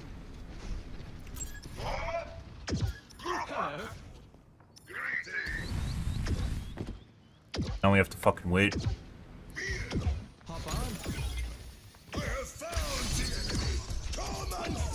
He gives a shit about you, and I'm not gonna answer you. Like we talked about last night, guys, you don't give people any incentive to toggle on or fuck with you, because they will. If we were just saved Bob. Do something. Life Weaver just fucking saved Bob. Our Life Weaver just saved Bob. Good job, Life Weaver. That was well after I was firing at it, that shit, too. Keep it tight. That's pretty impressive. So Lari might cheat, as well as... I'm very certain the Ashe is cheating. Look at the end here, though. This is our last Doesn't matter. I'm sure it does. repositioning.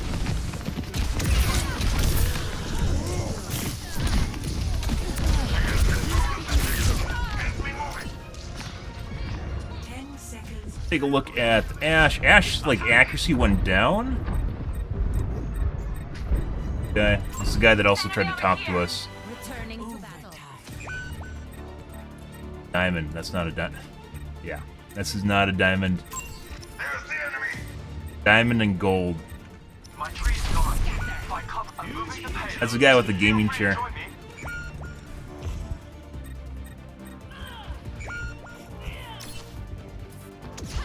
Positioning healing. Good. So that's a cheating piece of shit. Once again, don't interact with them at all. They'll look for an excuse to literally to make your life miserable because they have nothing going on in their life. Like they look for every little bit of dopamine and serotonin. And we're also gonna take a look at the Lari. I think this is theirs. No, it's not. Ours actually did a shitload of damage too.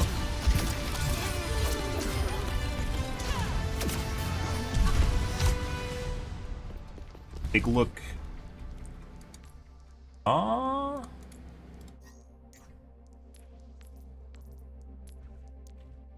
Why'd you send me an invite? Ready for battle. No, I'm interacting with you.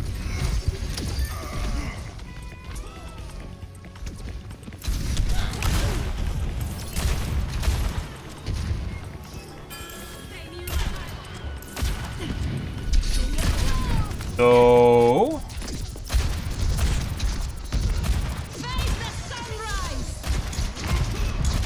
it's either a percent miss or it has a very small lock radius.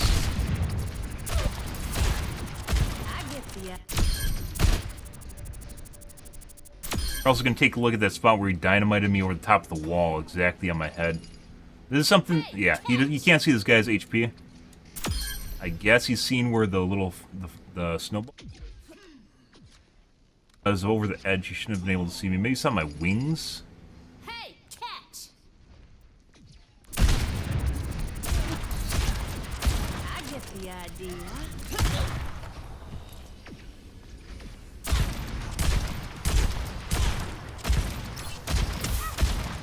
Hit Reg misses.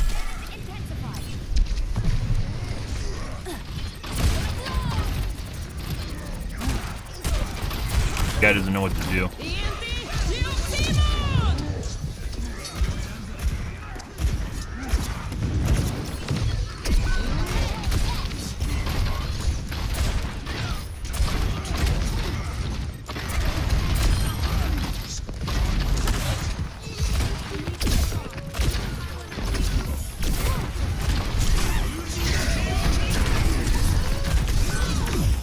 The percent miss, hit reg miss, maybe a combination of the above.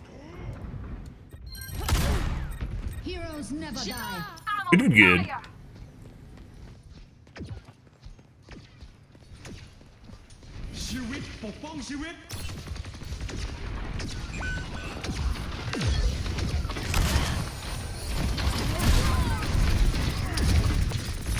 Okay.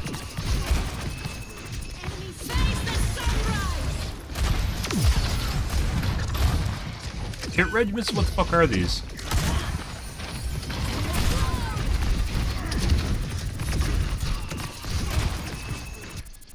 Enemy seen. Face the sunrise. Miss. First one was a jump over the top.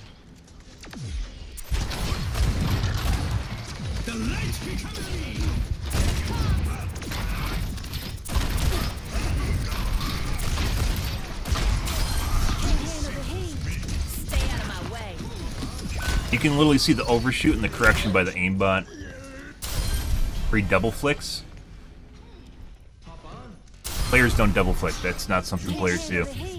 Stay out of my way. You can see where his actual flick went. I don't think this is a trigger bot. Trigger bots will trigger whenever you mouse over the top of a target. See him go over the top, and his actual flick goes to the side. So it's not. Actually, it might be a double flick. See where his actual flick ends, not where he pulls the trigger. Almost exclusively end where you pull the trigger.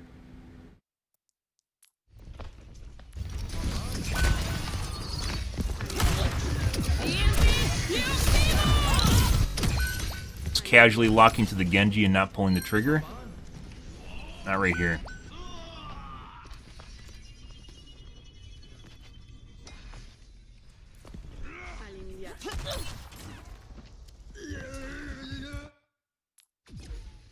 Like his aimbot wants to shoot that guy, and the guy's like, nah.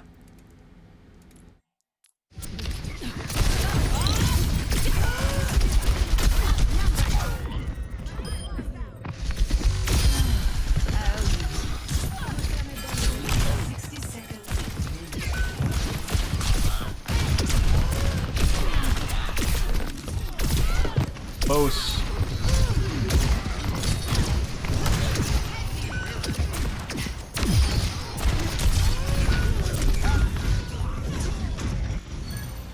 Let me handle it.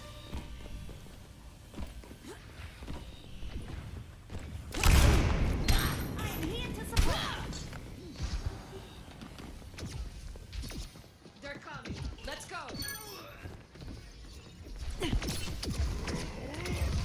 Heroes never die.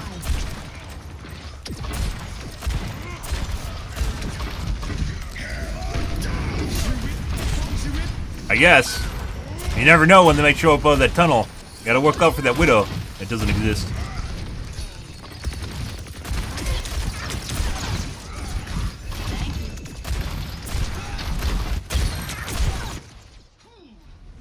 Stay close. I'm trying to help. What are you even doing?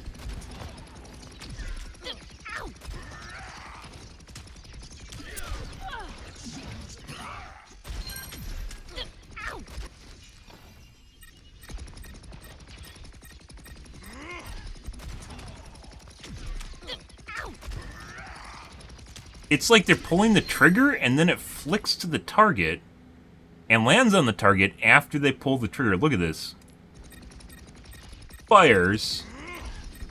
And it flicks to the target right there. Then he does it again. And then it flicks to the target like his head. Hey, what the fuck is this?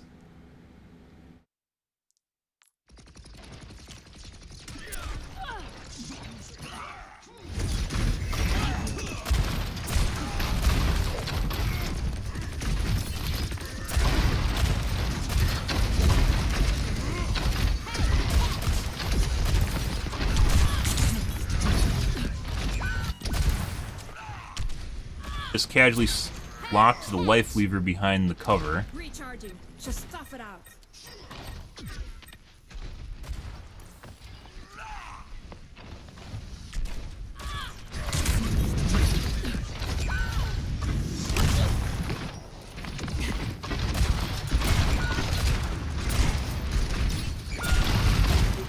How the fuck is he so inaccurate on everyone else except for me?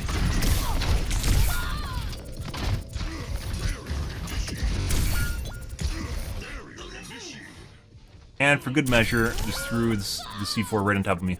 Dynamite, just right on top of me.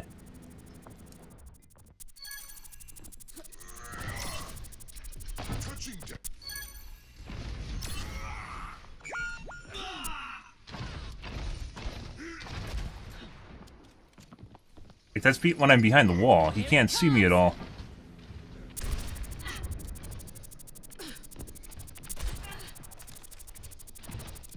Yeah, just knows I'm sitting there, guys. Out of all the places I could be, I'm just sitting right there behind the wall, waiting for a heal. Literally is like a goal with an aimbot. I know one thing. Someone's gonna pay. Still trying to figure out what's going on with their aim, though, because it looks like they shoot and then it flicks the target.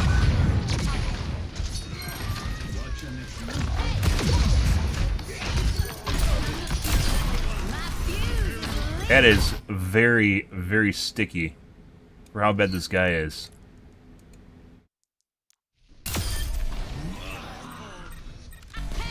Maybe it's FPS. He could have poor FPS. And when there's less people live, he actually does better. Like, FPS-wise, does better. I'm not here to play around. My fuse is lit.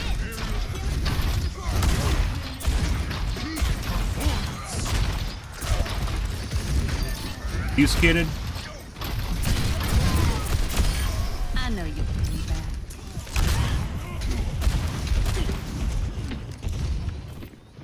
Positioning.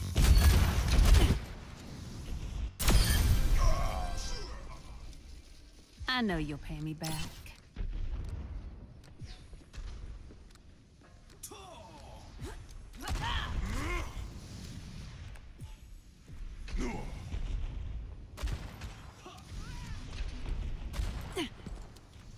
Like they're firing late now? Might be an FPS thing.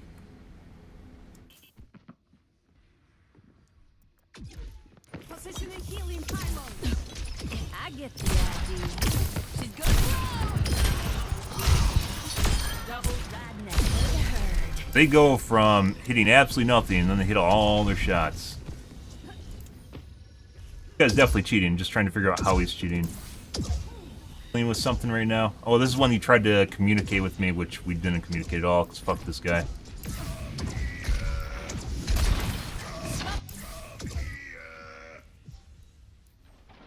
That when I was going up, had to show me good guys. I invited him to a group.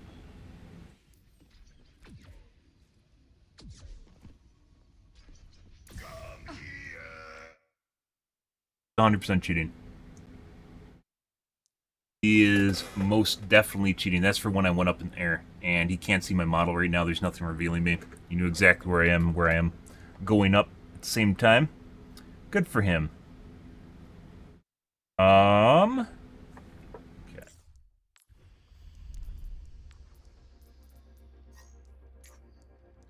Need that serotonin dopamine, guys. Don't engage with them. 734.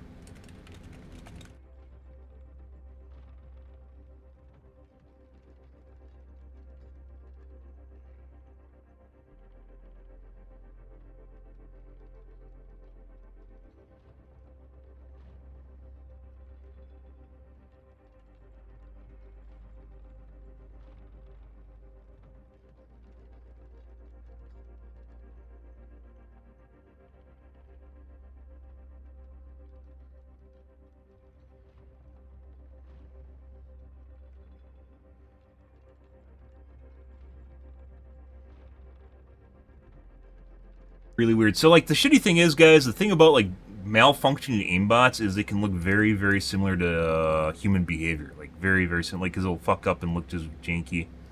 You'll see them stutter or jerk all over the screen or something like that.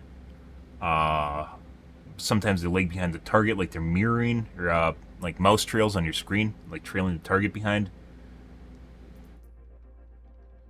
FPS-based, sometimes they'll cause hit reg issues, where they'll shoot the target and it just won't count. NG, I think, or it said Alari, if I remember right. That's a golden plat. That's not a golden plat. AIM is not that of a golden plat.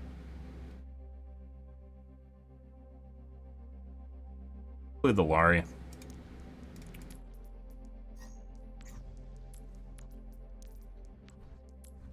Good. Good, good, good. Ready for battle.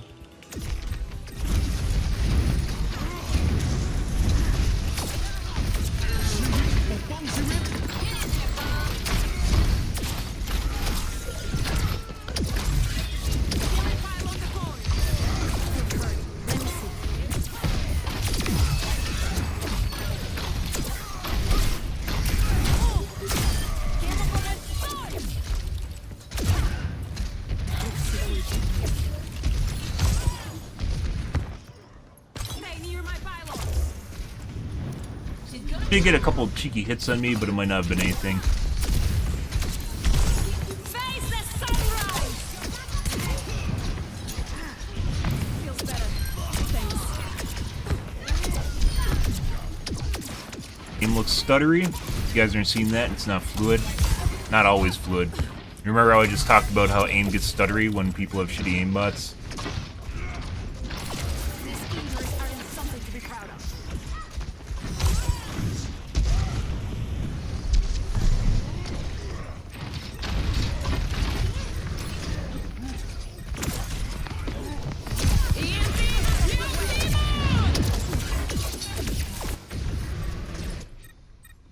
Like she overflicks and it's still Fox. Like you can see where her actual flick ends and stuttering again.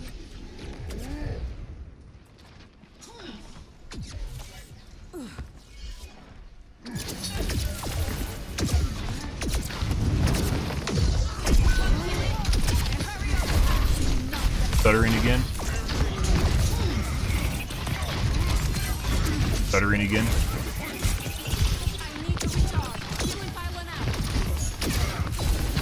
Stutter. Stutter.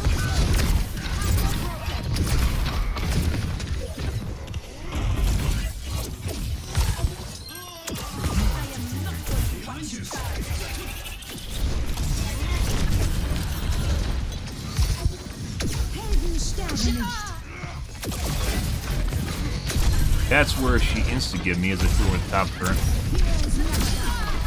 That. Team credit.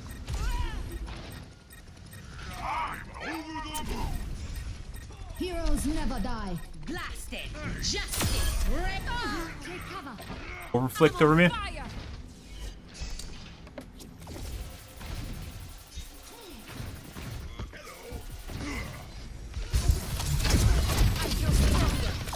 Stutter again. Massive stutter. Watch this. That. Does it again.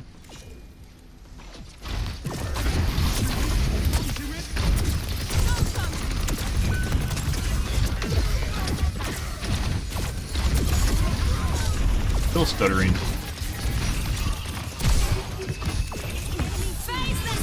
It doesn't like hand stutter movement either. That's like a FPS maybe. Like that'd be really janky to play on like normally, and definitely it cause you to miss targets. Look at this. It's like she's playing at like 40 30 20 FPS sometimes. So the replay, you have to understand, the replay system is 60 FPS. What we're looking at right now is interpolated 60 FPS, which means it kind of makes a bullshit between basically each packet that we're getting of information in the demo system. But if you can see the stutter here, that means it's really bad on their screen. And it would definitely affect their accuracy.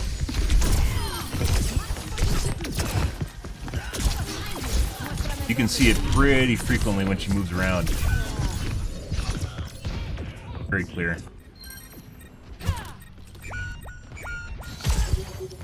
Good.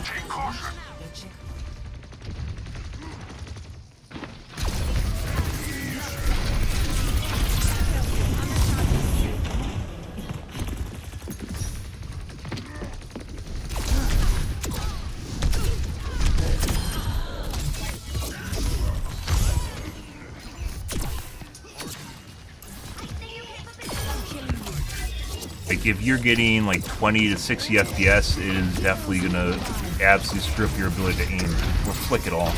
I don't think it's even possible to flick at 20 to 40 FPS. 20 to 60. In order to flick, you have to have really consistent FPS, so your hand movement directly correlates to where you're moving your hand on the screen.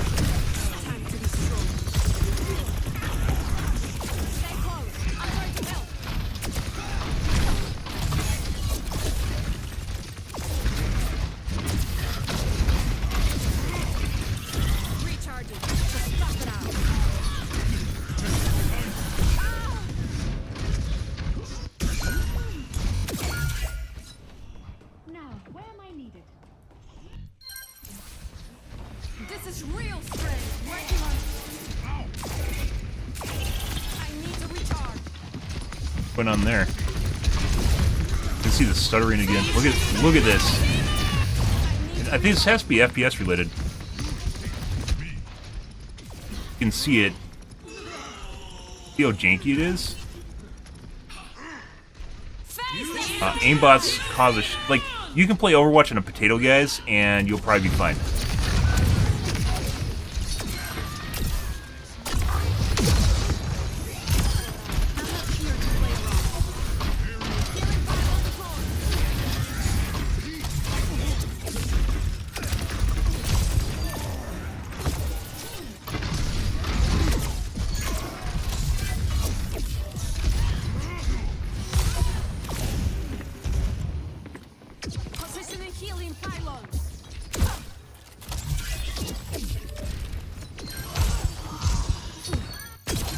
We're kind of looking for some juicy snaps here. Who is that? Who is that hiding over there? I think that's me. Is that me, guys?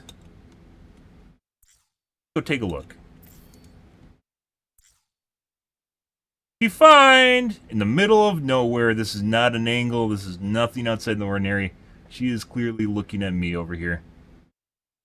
Hey, look, guys, it's me. Did I know there's an Alari looking at me through 2 or 3 walls here? No, I did not. So, I mean, like, part of this could be, you know, obviously some people could just be good enough where they're going to overcome disadvantages of their system and such. And maybe she's just having a rough computer or something like that. I don't think so. 714.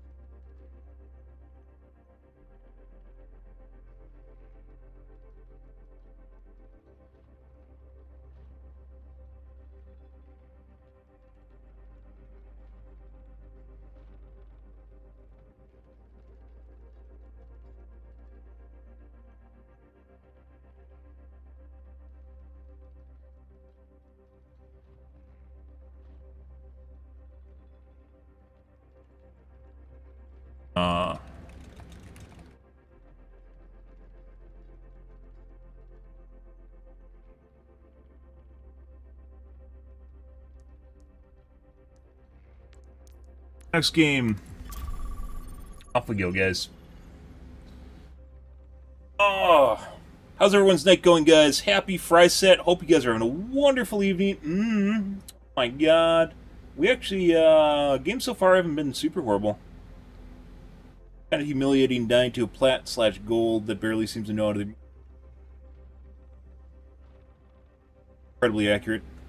It's like I said, it is difficult to figure out when people are cheating when they have a shitty computer or aimbot. It looks really fucking weird. I think if you're getting 20 to 40 FPS, guys, you are not going to try snapping at all. And when you do, your shots are going to be all over the place. They aren't going to be consistent.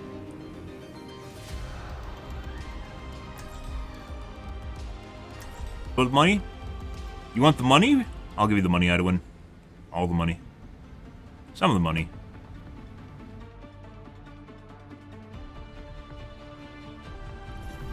Strike from Ah.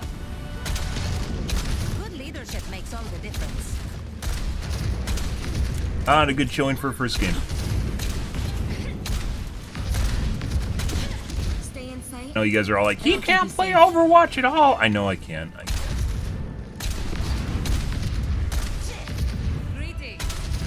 Mercy. Mercy doesn't want anything to do with me. It's probably a duel. Oh my God.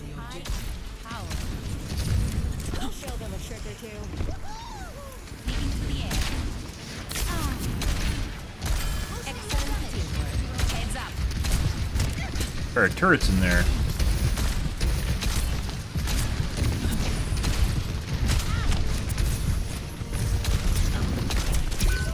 Missed it. You, Lucio. Just about out, he is.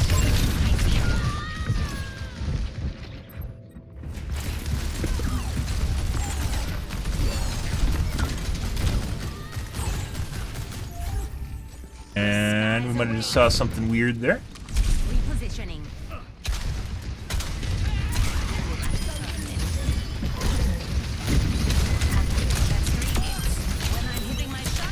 Actions almost always overextend when they go into turret mode.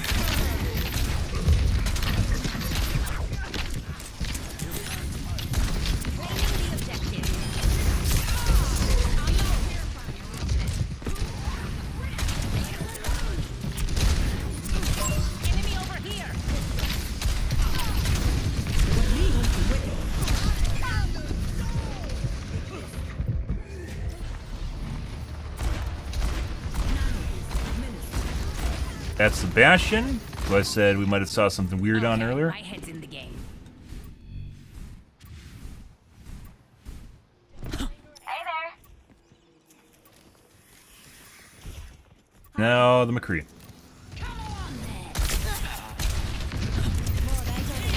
Guess we have to manage the Anna.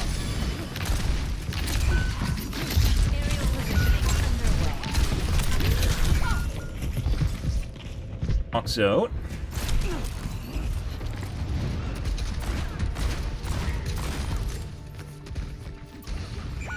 Making another. Not even in a ballpark.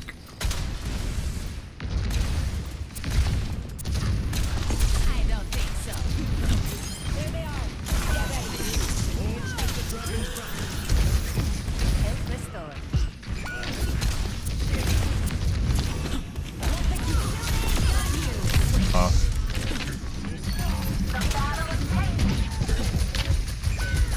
Touch. Almost.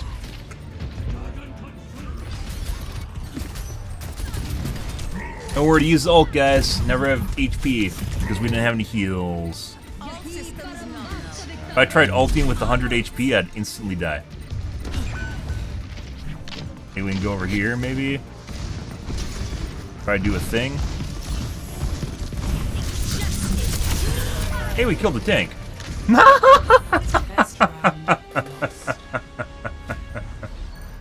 Ah, that's hilarious. So McCree, I'm pretty sure is cheating. We'll see though. 0-1. Ah, good.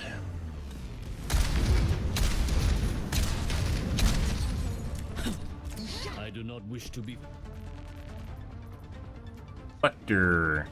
That is the Symmetra. No one's a natural. More than likely not on gamepad. I think we played with them before.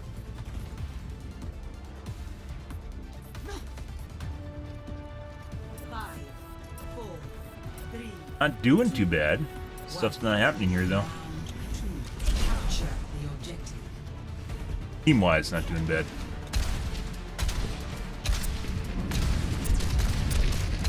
Zarya. I don't think so. Excellent teamwork.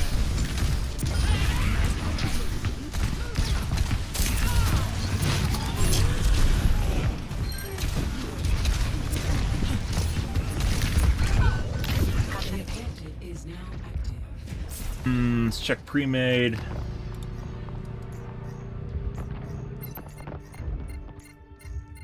Always more to learn. Back.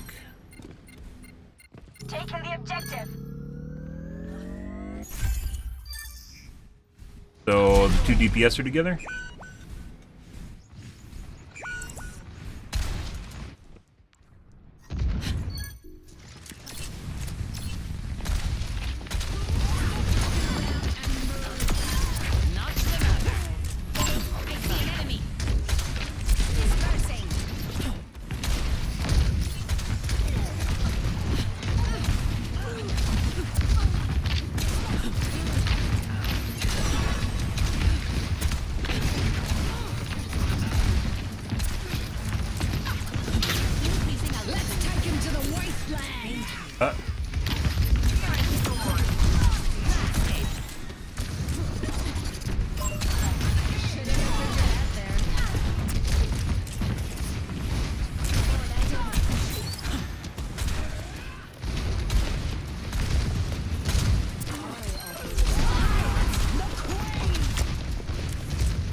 It feels like if I just extend out here, I'm just going to instantly die. That's why I'm trying not to. Leave from the McCree. Not really hitting much shots, so.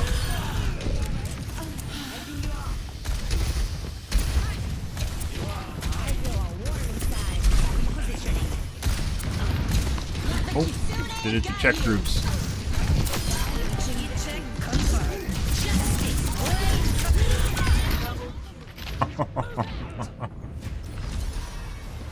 But no.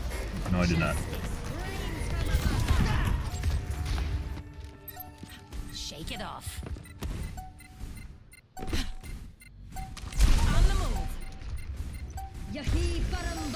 Someone can fire.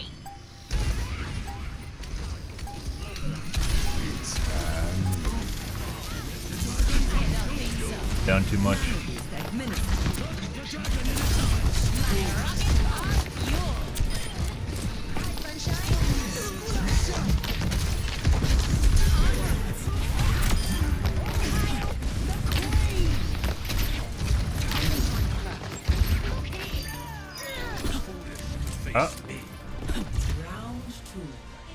And I don't actually understand why when you invite them, they basically put on your team and move to spectator in the game, but that's the way Blizzard is programmed. So, I guess. Not my intention, and I wouldn't even invite people to squads if I knew what groups they're in. But the game doesn't tell you, because that incites toxicity if you know when you're at a disadvantage, so you have to check. Now, Blizzard used to tell you when people are in groups, because, you know, transparency, and being able to tell when you're actually playing against things when they're harder. But then they took that out, because... my god, you're at a disadvantage. You wouldn't want to know that. 3, 2, 1. Round 3. Capture the objective.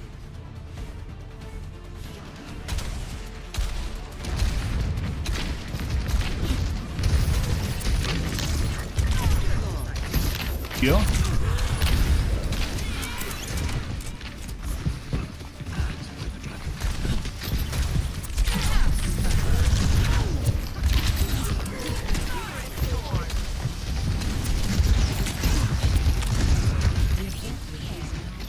Okay, I want to focus the Lucio, but I'm sure if I fucking start shooting at him,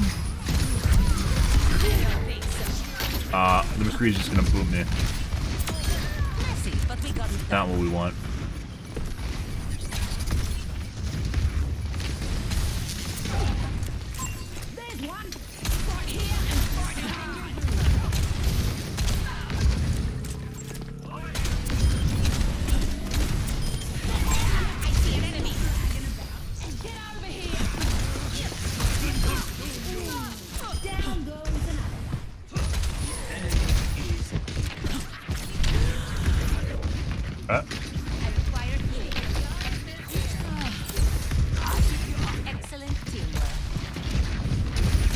No, she's too busy being DPS.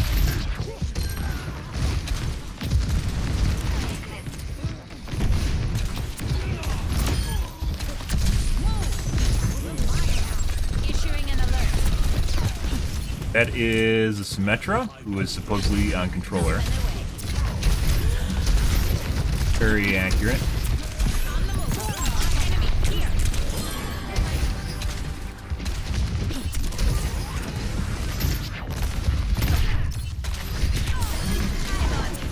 Let's take him to the wasteland. Positioning. Just in case. The kitsune is ready. Enemy over here.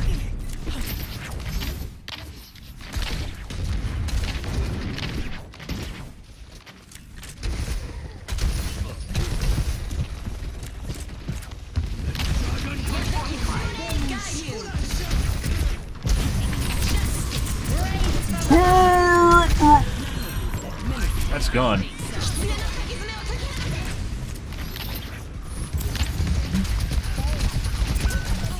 Dude, he's not even in the ult. How the fuck is he getting that?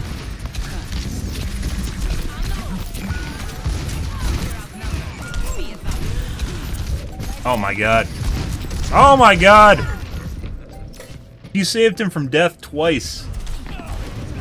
Then he's Me Too'ing me. He has no idea what's going on. The Kiriko 100% just saved that guy twice over.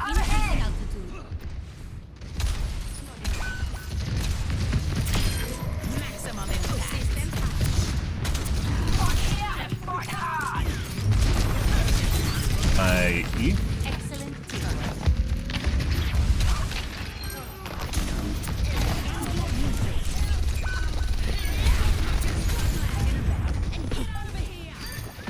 Okay. Right. And there's a Sombra. Which is also Symmetra.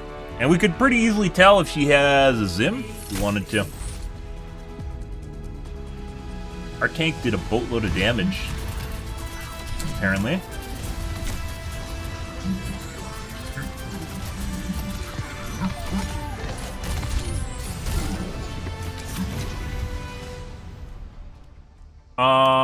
Next game. No, next game. That Bastion was weird early on, and then later on he like just stopped hitting shots on me. So I guess. I'm pro at this game? Yeah, I'm definitely paid to play this by all you guys. You pay me with nothing. You pay me with absolutely nothing. Good. It'd be good. Happy Friday set though, guys. Wonderful evening. Wonderful weekend. Oh, yeah. Hope you guys have many less cheaters in your games than me. Actually, tonight's not even that bad. Last week, or last couple days, was actually pretty horrible.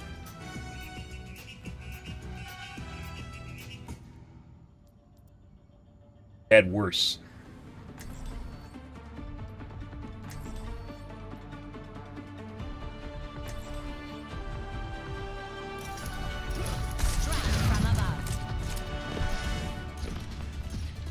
I should get a puppy. We had the most adorable Rottweiler back at base. Of course, Farrah likes the aggressive breeds.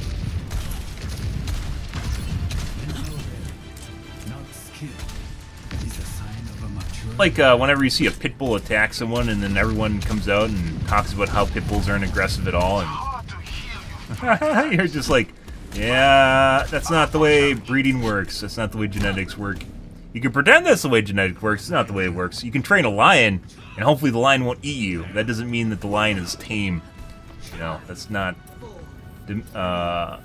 nature versus nurture. It's been a topic in psychology for eons.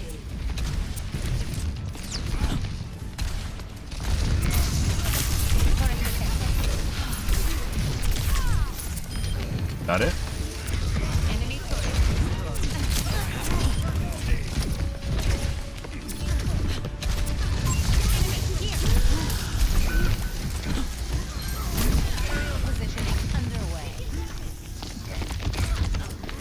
Get him?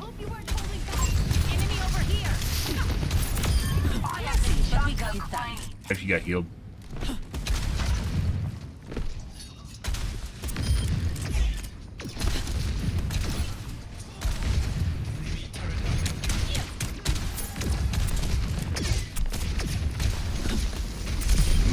Ah! Got him. Like, I can hit shit like that when my aim's on, but my aim's not always on. It's important to destroy it even when they push in. The reason for that is because they use it as an escape route. Once they pop in, they'll pop back out.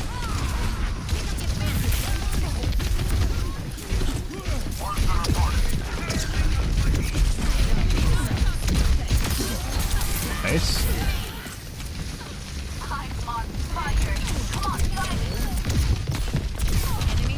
Rid of the heal bot. Gone. Wanted some of that heal juice.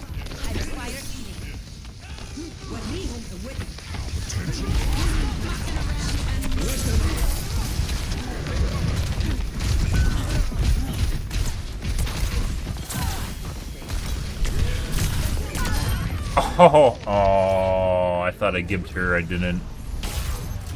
Hey, kill. Must have been a turret. Didn't even say anything in the feed when you kill the mini turrets. You're not even worth mentioning when you actually do what this game. Like, you have to blow up turrets, and the game doesn't even tell people when you do. Thankless job. Alright. We could actually potentially get it. God. All they had to do was push in.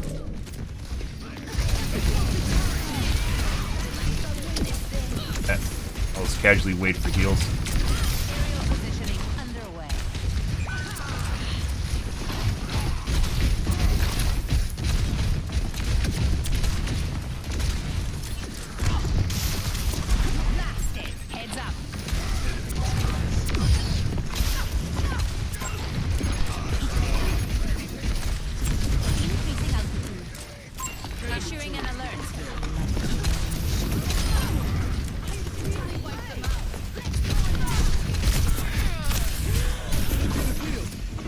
I agree.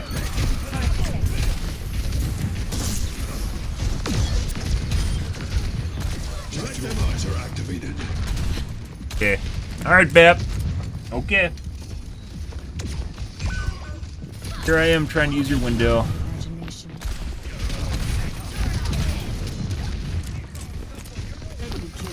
Like, even when you look at the kill for the Torb turret, it's smaller than the other, other indicators in the game. I just got stuck in the cart. That's not good. Twice. Well, there's that.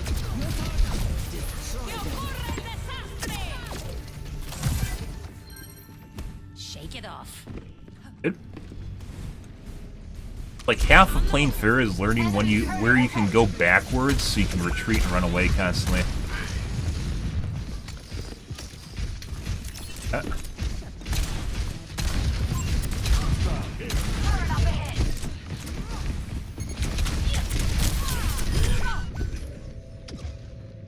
Last second. Close second.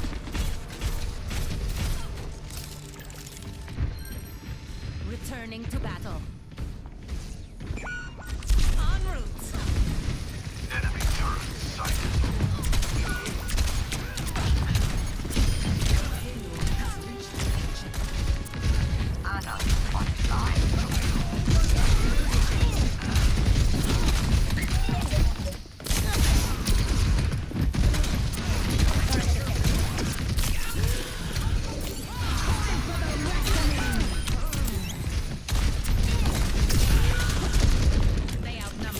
Really use a heal right now. Really could use a heal right now, so I don't die while I kill the JQ. I'm overloading.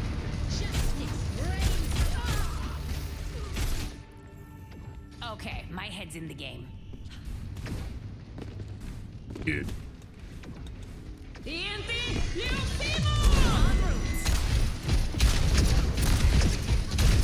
Fucking turret. Might have killed it already. Let's take him to the underworld.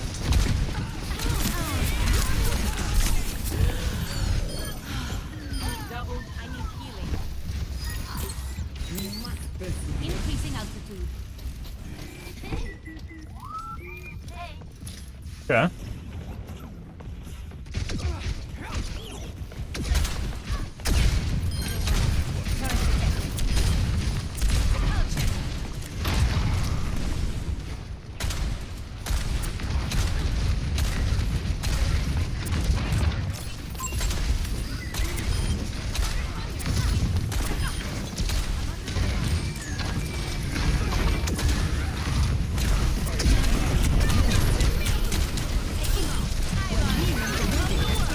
That's not good. That's not good. He's dead. That is in a completely wrong space, though. She just absolutely wasted her Q. Good for us, guys.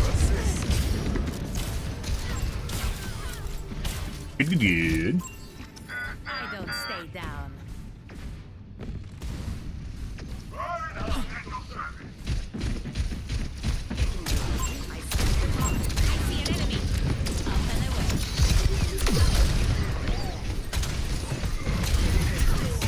Like, they nerfed her sentry turret prior to people figuring out they need to blow up her sentry turret, and it's going to probably become less useful now that, like, obviously since it's gotten realize you're a tank, The skies right? await.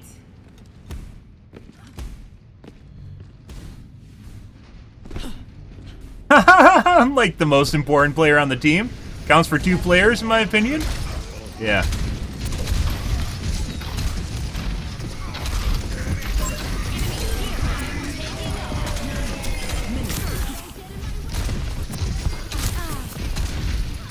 Repositioning. Sorry, your emotions don't matter to me. Cringe away. Be yourself.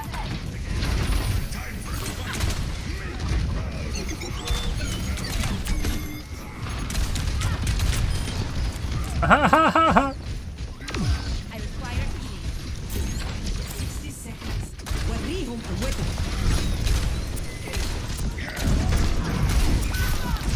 I'm out of ammo. Enemy over here. We got ulted by the line, too! Oh, that's hilarious.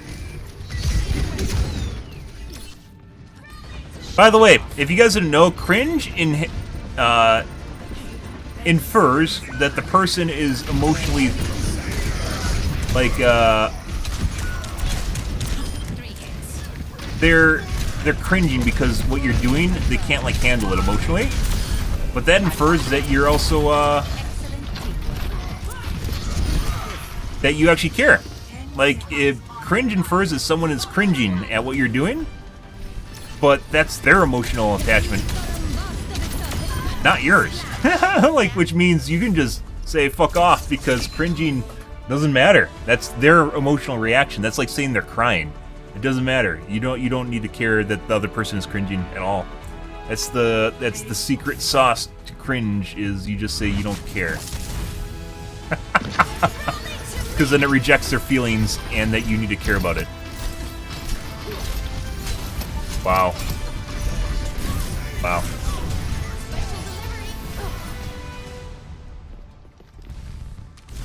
Ozroff is picking Ryan into Bastion Pharah. He was a Winston earlier, too. I don't know why he swapped to Ryan. But make plays in Ryan. Ryan is a very, very technical character, and in order to be good at him, he actually requires a decent amount of skill. Yeah, if you guys didn't know, cringe implies that you care that the other person is cringing. You don't need to care, to be perfectly honest. Maybe it's your friends or family or something like that, then you care about their emotional response. But if someone just says they're cringing, that's like saying they're happy or crying. You just don't need to care. That's cringe, yeah.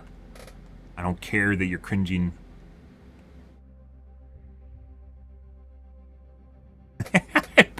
I pointed out he's the tank, and he goes, "That's cringe." Yeah, no shit, you're the tank.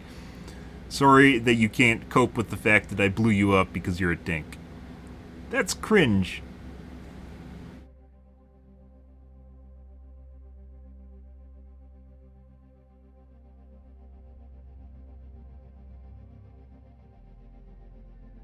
Fucking love that.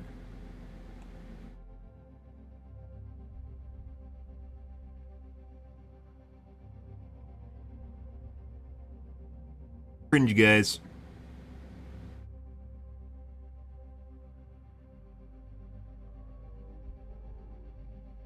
And the directory.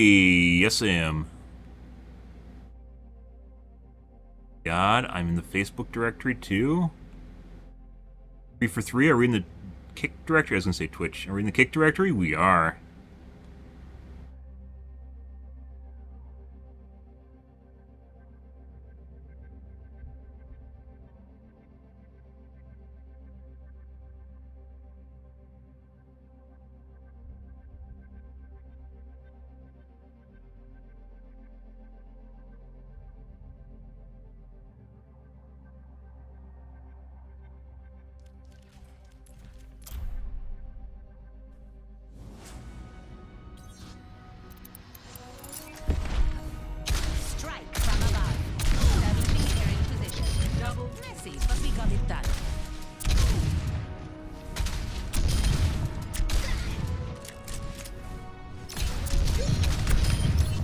Fired, nothing came out.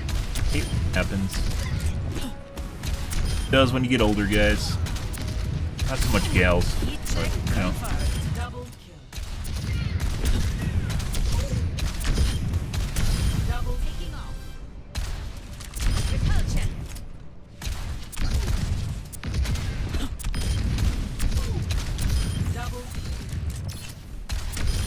When I'm hitting my shots, you can't touch me.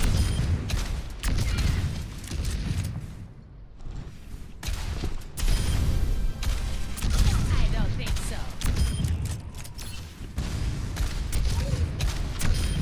Notched another. Double kill. Aerial. next game. Good.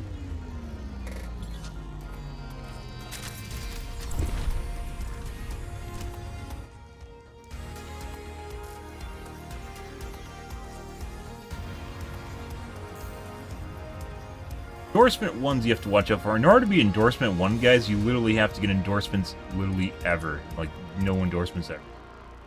Everything except comp. You just endorse people, and then you get points for endorsing people. Like, you go like that. Our last match weren't even good. I have to sit on the ground and ask for heals. It's not really where we want to be.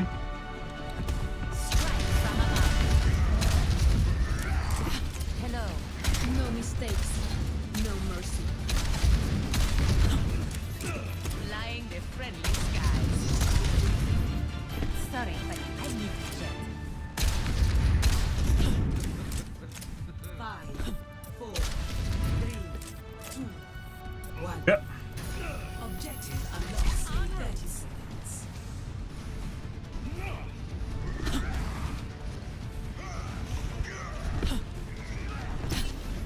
Increasing altitude.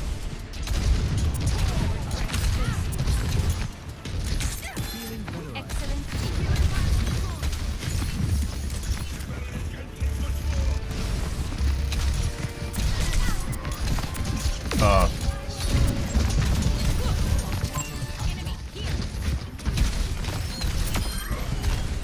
Dispersing.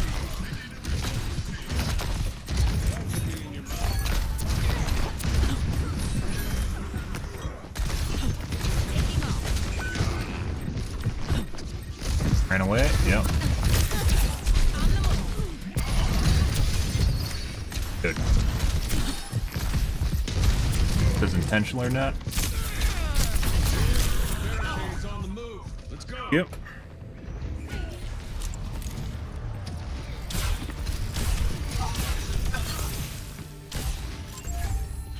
All systems nominal. Taking to the air.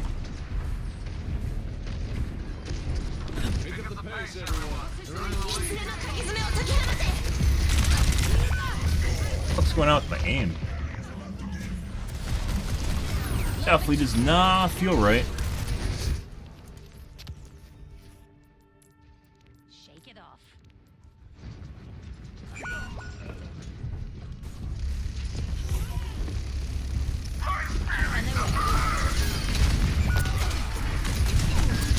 It feels like I have input delay. We can stop them pushing. Good. Join us.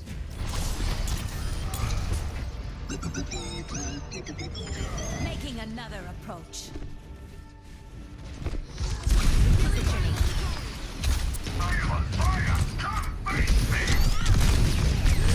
Huh? I knew it would help. Oh, let's get rid of that. And that.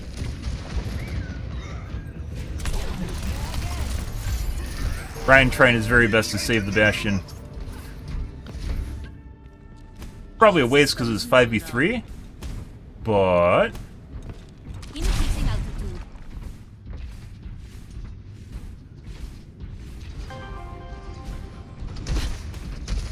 Let's get moving!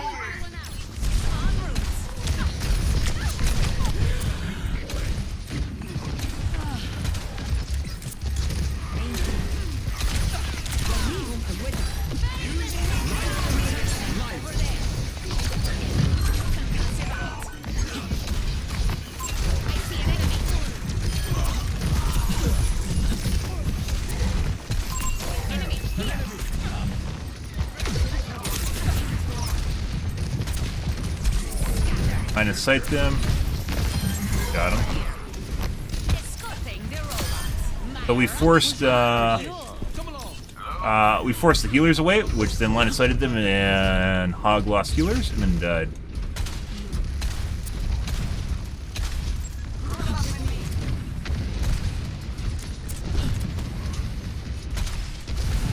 Establishing aerial position. Move! Enemy over here! My god, that did save me.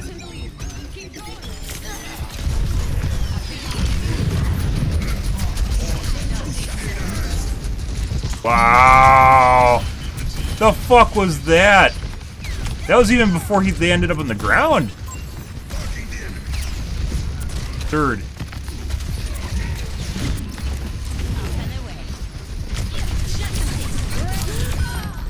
Got her at least. Went the wrong way.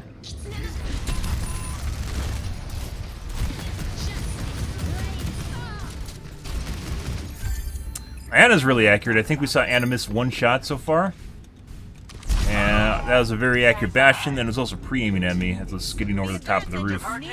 If you ride along the roof, you don't make any sound. I think they just hear you land, and then that's it. Yeah, they'll hear the footstep, and that's it. Just one footstep. Compared to when you normally fly, you make so much fucking sound.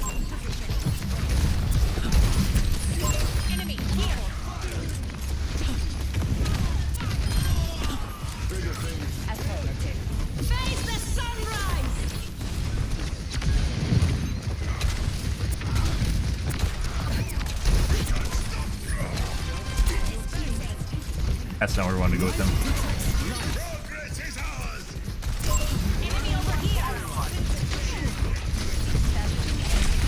Fuck!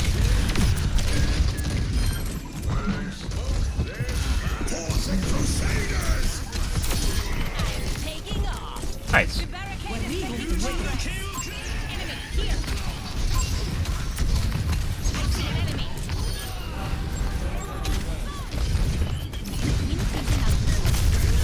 Very accurate bastion.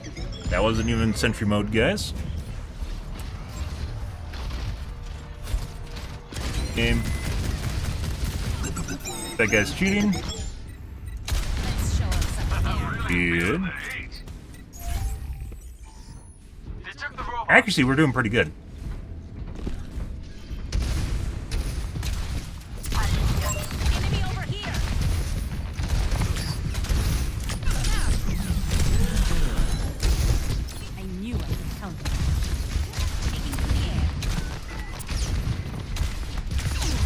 Trying to insta-give me. Probably because he knows I have an ult charged. Nice.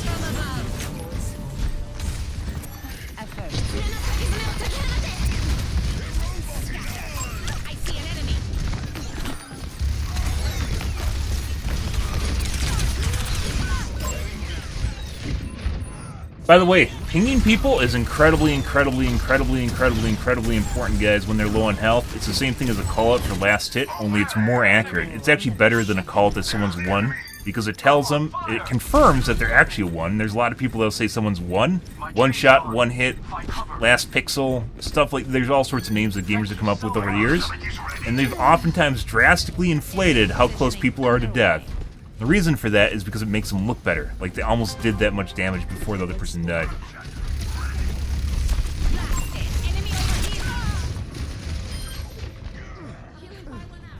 Revenge kill, maybe? I think I like to dub revenge kills when people are cheating, which is when you kill a teammate, they instantly give you. Oh, accurate it is, but it oftentimes seems like the way it works. When you get a pick, even if you aren't exposed, you'll oftentimes just die.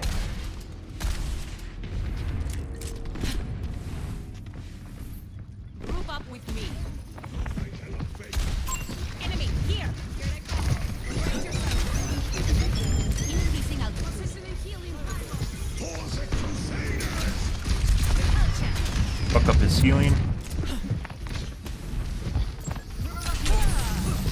Oh my god, my jet's down too. And my healer's saving me again.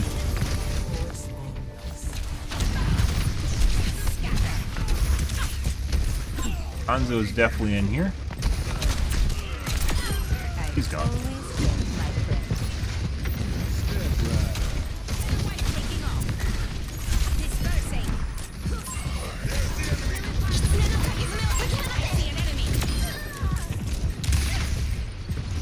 Bastion fucking loves riding my dick. Same thing with Anna. Let's see if they're in a group together.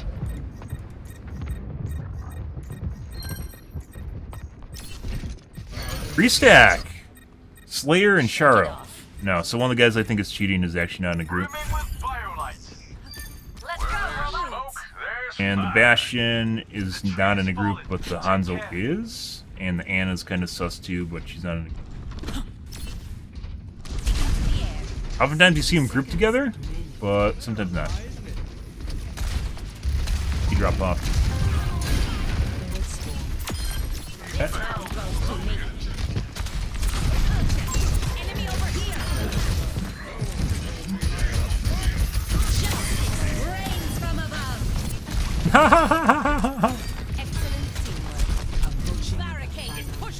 I just pushed her into the Rhine charge.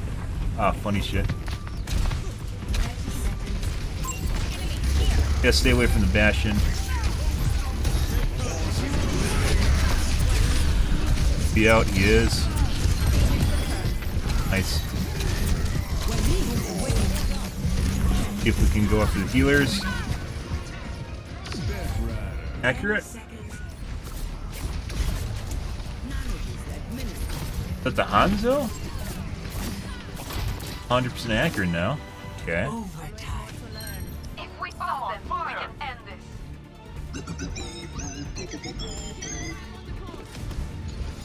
Increasing altitude. Top mission. Probably gonna come around in sentry mode and try to insta-kill me.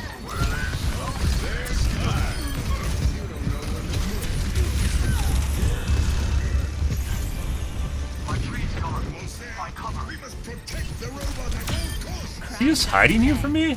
That guy's totally cheating. That guy's 100% fucking cheating. He knew I was going around the side. And he just waited there for me in ambush. The fuck is that? In overtime. Bullshit.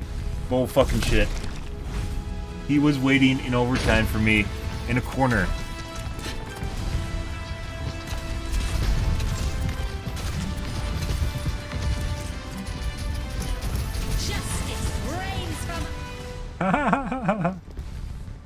Also, our healers are pretty fantastic. I'm not gonna lie. We got saved multiple times from both your healers. That's pretty good. Good healers, guys, are incredibly fucking broken. And it shows. We got, like, pulled out of death, like, 2 or 3 times by the... Maybe 2 times by the Life Weaver. I think we got pulled 3 times, but we only need twice. Which is very, very good. Good shit. A lot of those guys got off the rails. We had that weird shit with the Kiriko, but that was a one-off. The Hanzo also started hitting a shitload of healers. Arrows? Healers. Shitload. Where the fuck did the healers come from? Shitload of arrows on me, and the Bastion definitely is cheating.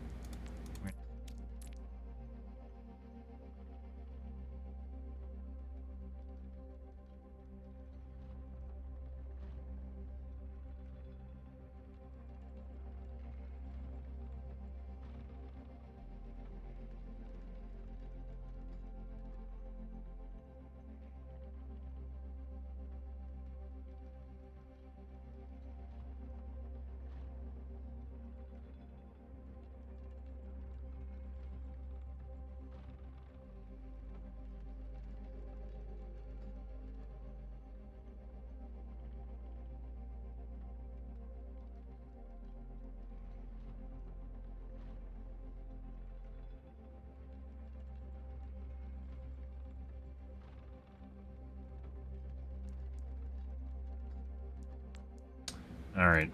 Anna killed me a couple times, but she also missed some shots too, so... Good. Okay, we're going to call things here this evening, guys. Tomorrow will be more of the OW2s, and maybe on a little bit earlier, maybe not. We'll see. That is cool, guys. I got to break the status. I got to break the quo here. The quo of getting on late needs to end. So hard, guys. It is so hard.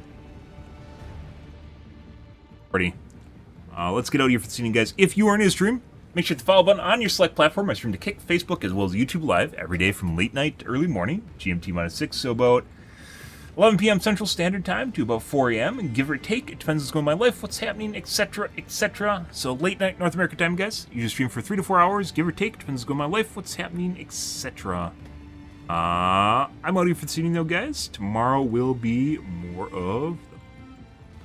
Anyways, guys, thanks for watching my stream as always, and I hope you guys have a wonderfully fantastic Friday night and Saturday morning.